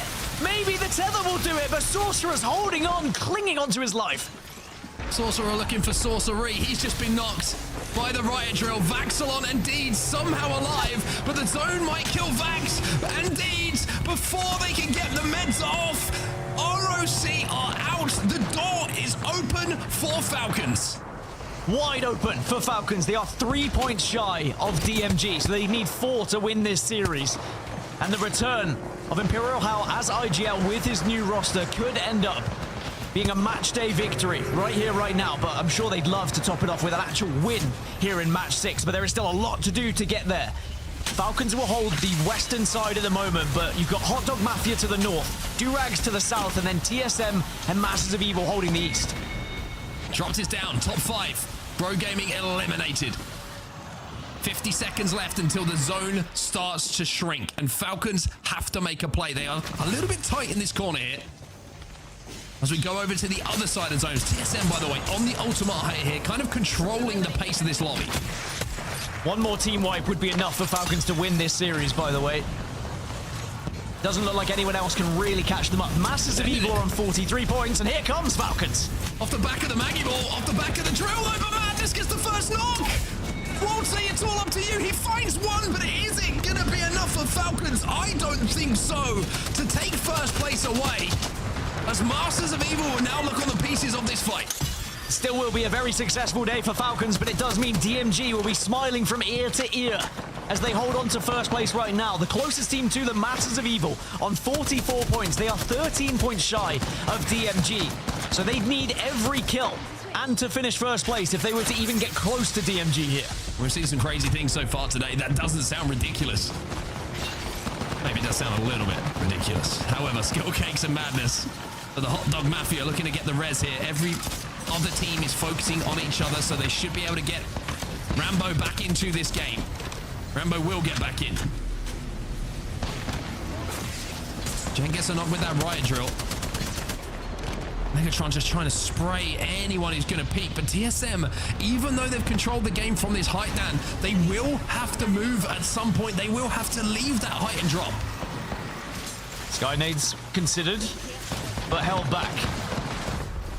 I have to wonder, is there a Watson pylon up there? But it doesn't look like there is. It looks like there might have been. Did it eat it? I think that exploded. Okay. The TSM are holding on. Riot Drill now going to come through, and it is getting ticks, but now Gibby Bubbles dropped. Hot Dog Mafia are going to take that fight. It's two separate 3v3s. Masters of Evil catch duplex with his hands on his fences. Instead of on his gun, Durags are eliminating Masters of Evil down to just two, Miles and Legatron. Ashport up late here just to try and inch in towards Zone. Zone is hurting though. Skill Cakes is hurting more with that PK. Legatron trying to go huge. But with the P20s and the Thermite in front of him, he has to crawl towards Zone. The game is over for Masters of Evil. Hot Dog Mafia versus TSM to close it. TSM have got plenty of damage against them though. Hot Dog Mafia should clean it up, will clean it up. And Hot Dog Mafia get some much needed points for their chances of getting to championships. Well, what a day. What a day it was, and what a final game of the Americas. We really are starting to heat up on our road to Sapporo, the road to the ALGS Championships. It just feels good, man. It feels good. It feels like everyone is starting to raise that bar a little bit more and really put it all on the line when it comes to making it towards Sapporo. Rain, come and join us, buddy, because that was a crazy, crazy last game. I think we had places, that top three was not safe, even inside those last few teams. It was anything but safe, but what a great way to end this day after we had set up this dynamic conversation around teams and the power shifting. It was a great display of teams with a strategy in terms of owning how they like to play the game. DMG made us chuckle a little bit early, but it ended up working out for them as they said, we are going to do this. From the beginning chase to Cruel Buckle on Pioneers, all the way to finding that kill. Yes, it might have delayed them, but they stuck to the ideas that they were bringing to the table for this match day. And I think sometimes a bad plan executed well is better than a good plan executed poorly. And certainly DMG have shown that no matter whether their plan was good or bad, they were one as a team, and it's certainly proven to get them into the top spot. Another element, guys, Falcons on that chase. Wow, it felt like they might have just done it. The fairy tale beginning for Hal. Not the same for Zero, but I think there's not a lot for both teams to be upset about, Dan. They both look like they brought elements of what the roster could be to the forefront today on display. And I think you've got to feel good with that, knowing it's your first weekend in Pro League as a squad. And really, you're just working on something that doesn't need to be finished till mid-January. Yeah, I think ultimately it's about practice, it's about reps when it comes to these two teams, but we all know that there was a bigger thing up for grabs here, and it was the ego between these two players. It was the ongoing battle that they've been joking about in scrims, or maybe not joking about. I don't really know at this point, but either way, it is going to be Falcons who get the win on this day against ZZ, but DMG are the team that we need to be talking about, because what an incredible run they had today, not only demonstrating that they can pull off some absolute weird stuff in the early games, but when they need to be aggressive, when they want to take those fights, boy, do they look scary. Yeah, Mark, that was kind of it. As we take a look at our match results here, DMG obviously not getting the win in this game 6. It was Hot Dog Mafia, and I had alluded a little bit to... Oh my God. Wow. I'd alluded to Rambo wanting to get back to those winning ways. Well, he waited till game 6, but man, 30 points. I think that's the second highest overall game we've had this entire weekend, gentlemen. That's ridiculous. That's a 30-point game. I mean, most people get that in an entire day play, and you get it in one game, excuse me. Yeah, not bad. TSM, by the way, was 16, just dwarfed. I mean, 16 is a great game, but 30 is exceptional. Look at that. Masters of Evil right behind. Let's go to the overall standings. We mentioned it. It was DMG who got the edge. Falcons tried their best. Rock went down early. NIP stayed sneaky in that 4th spot all day. And Grow Gaming go from a win yesterday to a 5th place today. They got to be feeling happy with that. But the story here has to be Hot Dog Mafia with 30 points to go from, well, what would have been 18th position to 7th. Unreal Nightmare with a great game, but couldn't quite finish it off. And then, of course, DMG with the win. Dan, you said we needed to talk about this team, but I don't know if that really captures it in such a big way. I think the bigger picture is that the spotlight was on 2 other teams today, and they truly stole it. And that was what we laid as the challenge down for teams to do. And it's always a good thing to see teams rise up to the occasion. I mean, a squad who got into Pro League through the qualifiers, remember, they didn't earn their place through Split 1. They're not one of the biggest and best teams around that have been able to put as many reps in as the other teams on the big stage. But now they are on the big stage, and they've just been put on one of the match weeks where all the stories were about Falcons and ZZ, and they take all those headlines, they take the plaudits, and they're a team who we have to be looking on for going into like the end of these match days and going into regional finals. Yeah, Mark, you pointed out Pioneer's not a great day at all. Not only that, 20th place, a team that's coming into this in first place overall in Americas. That's going to change quite drastically here. Yeah, it certainly is indeed. Not a good. Obviously, they had to go through some enforced team changes, but it's a rough one, man. It's rough. 20th when you're first place. You come out today with more doubts than positivity for sure. Well, let's take a look on the other side of it, which is the good side, the kill zone, the Sony in-zone kill leaderboard, which always highlights those teams that did perform. And DJ Killa, my goodness, certainly living up to the namesake, 23 kills, eclipsing the likes of McLovin, Gildersons, Imperial Hal, Deeds, Saucerer, Rambo Zero, future streams on the same squad, jumping into that and then knocked there. I mean, when you consider that that's the people who you're competing with and you're at the top of that leaderboard, there's just something special about a performance that you put together today. DJ Killa going to have a lot of fans, and obviously, if they can keep this up, going to be making big waves in the ALGS market. Yeah, I mean, that is a phenomenal performance. That is an outstanding, probably his best performance in the entirety of his career. To put those kind of numbers up on a day like this, where the lights are shining brightest on other stories. I mean, the story is DMG at the end of this day, and the story is DJ Killa. And there were so many good plays that were made by him, and even a swap of compositions as well. You were looking initially, he was on the Wraith, then he was on the Lifeline. Like, very interesting to see the flexibility here for DJ Killa on the Ash as well. This spray onto Sykes, by the way. Sykes had no idea what was going on. This push in general onto ZZ, clinical. And ZZ will fall and really have their hearts broken in that final game. But you're looking across the games, 3-4-7, 3-4-2. That is a huge impact on a lobby. Very impressive stuff from DJ Killa. 05 to give me his full name, by the way. Yeah, 05. Gotta get the 05 in there. And great year, by the way, 2005. And I'm sure he's not alluding to 1905. That might be a different year. Yeah, not that old. Yeah. Be shout out to great grandma maybe or something like that. But I gotta say that was a fun one. That was absolutely fun one. I think we're working on trying to get DJ Killa here to have a conversation with us. But DMG, they bring these really different compositions. It kind of reminds me of what we saw in the Open in terms of some of the lobby fraggers that kind of changed the pace for a lot of the teams, sitting back, playing traditionally how they expect a zone to go. You hear the conversation in Scrim saying, well, this team is just pushing us. Why are they doing that? That's a whole waste of a Scrim block. Well, sometimes that's just the way the game is played. And when some teams mix it up on a weekend where the entire patches has come out and people are figuring things out, I think this is a great opportunity for DMG to say this was our moment. No one knows exactly what to play quite yet. Everyone's pretty comfortable. They're not expecting lifelines. They're certainly not expecting the pace at which we're pushing them. And we're just going to be committed to fights. And that to me felt like they had an identity. And Dan, when you have a team like this, to me, when I even raised the question, Gildersons joining Hal, there was no doubt on whether they were good enough. But you throw Zero there, you throw Waltzy in there, you throw Jim Burton in there, you throw Verholst in there.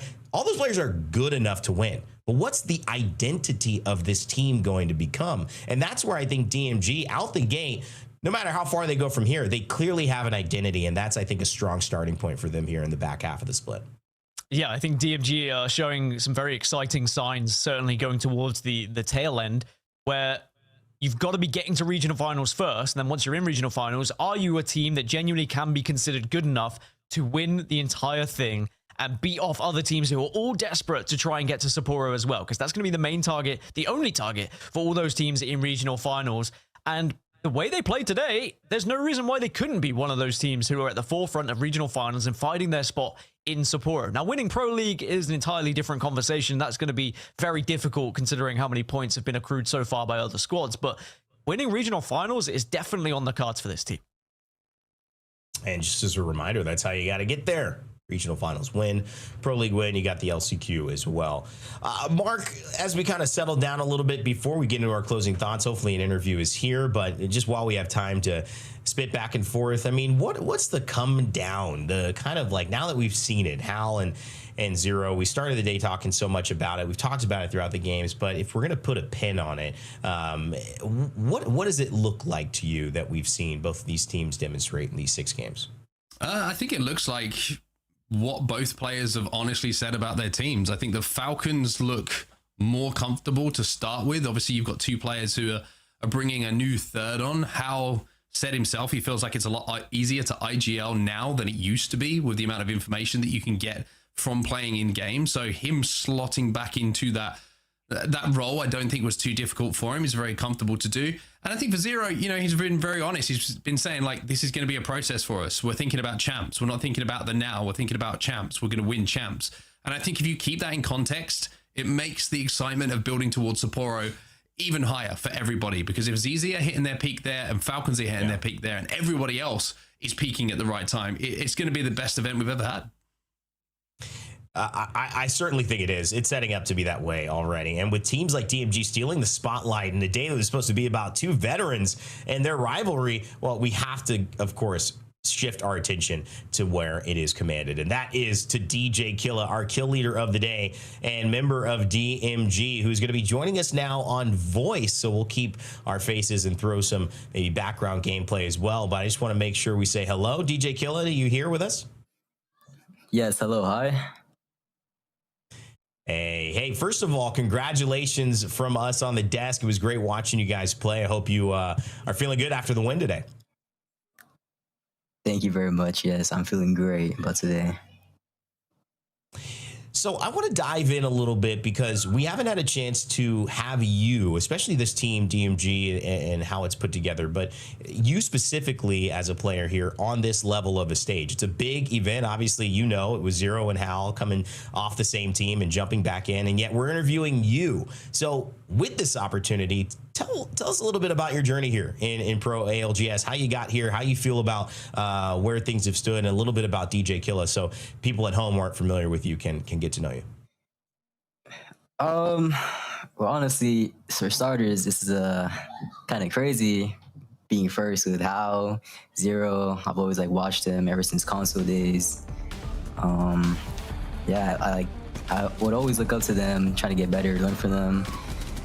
At the start of Pro League Day, it was a bit rocky, but we like kept practicing, more momentum.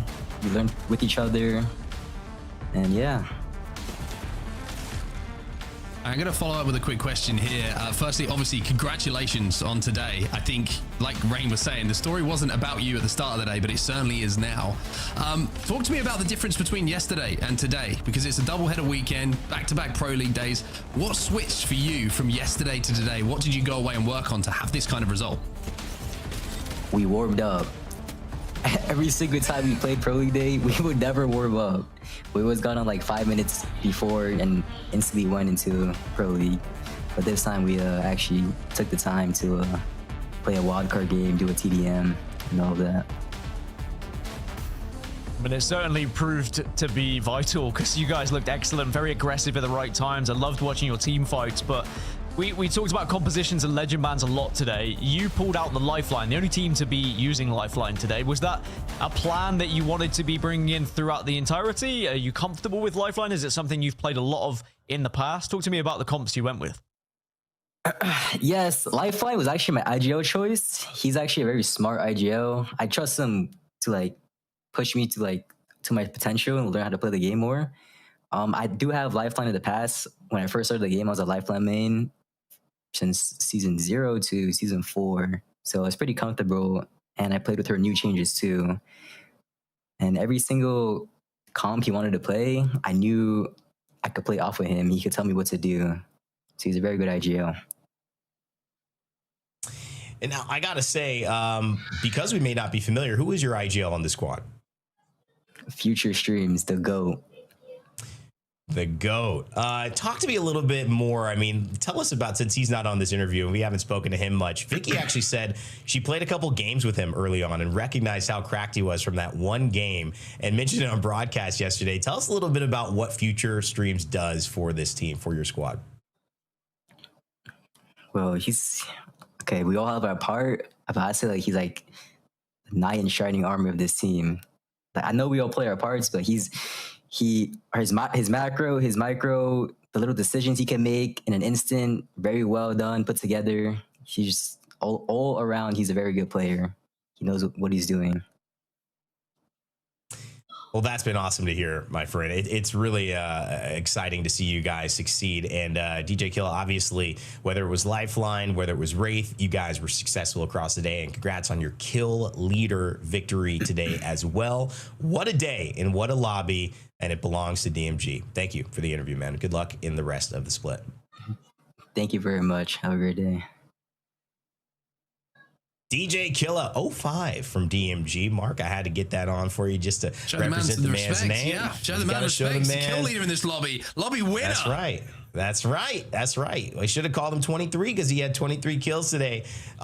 Seems like a very, very cool, down-to-earth player there. I'm excited to learn more about them. And if they're obviously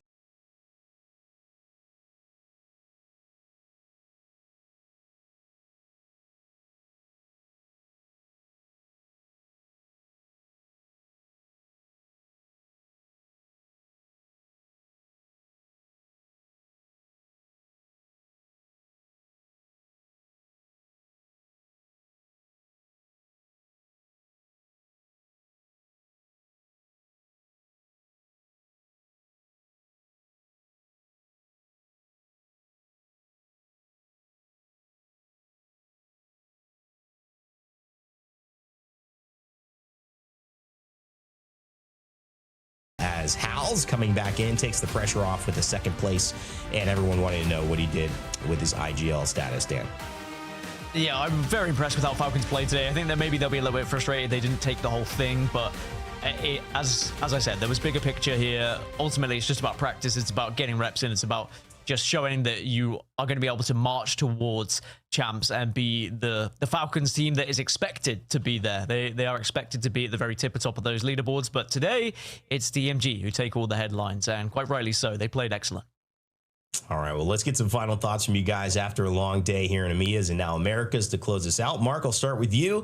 DMG with the big win in the rivalry day, but a lot of fun action across the board. Yeah, it's been a great day. I mean, away from Apex, been a great day for me personally in the sporting world. It's been great on the show as well, hanging with you guys, and some great gameplay, I think, from everyone. And I got to be honest, man, like, I keep talking about Sapporo, and all of us keep talking about Sapporo just as like this special occasion after what the event was last year and how big and amazing it was. And seeing the teams perform at this level, knowing we still have a couple of game days left, we still have regional finals left, I think it's going to be the best Apex event of all time. I really do think it's going to be like a real marker that is going to be something people talk about for a long time. And I think every team that's involved right now realizes how big that event's going to be. So the road to Japan continues. We've got a few stops along the way, but everyone looks like they're in fine form right now. It's a great shout as well. And wouldn't you believe it? It was this year that Sapporo actually happened. It feels like it's just this other time in our lives. But my goodness, that was just a few months ago. But also having a kid this year, that actually happened this year as well. And you know, her being 8 months, I'm like, that's crazy to even think about that wasn't happening in January. Lots of life can change very, very quickly. Dan, I got to get your final thoughts as well, my man, after 6 games here in Americas. Yeah, incredible day. I can't wait for the conclusion of Pro League to see which team can clinch their spot in Sapporo, but also then regional finals, I think, is going to be nuts. Because, yes, of course, there is the LCQ afterwards, but regional finals is going to be one of the last chances for these teams to find their spot at Sapporo. And it's going to be some of the best Apex that you're going to see online. So, yeah, can't wait for it. Had a blast today alongside you two, and we'll see how things go when regional finals come around. Yeah, I'll get to see you guys in a few weeks. Obviously, there will be a little break in between, but mostly there's just nonstop action for all of our other commentators who will jump in and deal with next weekend's doubleheader as well. So thank you both, Onset, Gaskin. Incredible stuff. We'll see you guys October 12th to close out the regional finals. All right, well, coming up very soon next week, and I mentioned it, we've got match day 8 around the corner. You want to be there because, yes, the stakes are always increasing when it comes to the ALGS. This Sapporo run, we mentioned it. This year 5 championships coming up in January. Well, this is one of those days that is going to mean everything. It's that one to potentially final match day for one of our groups.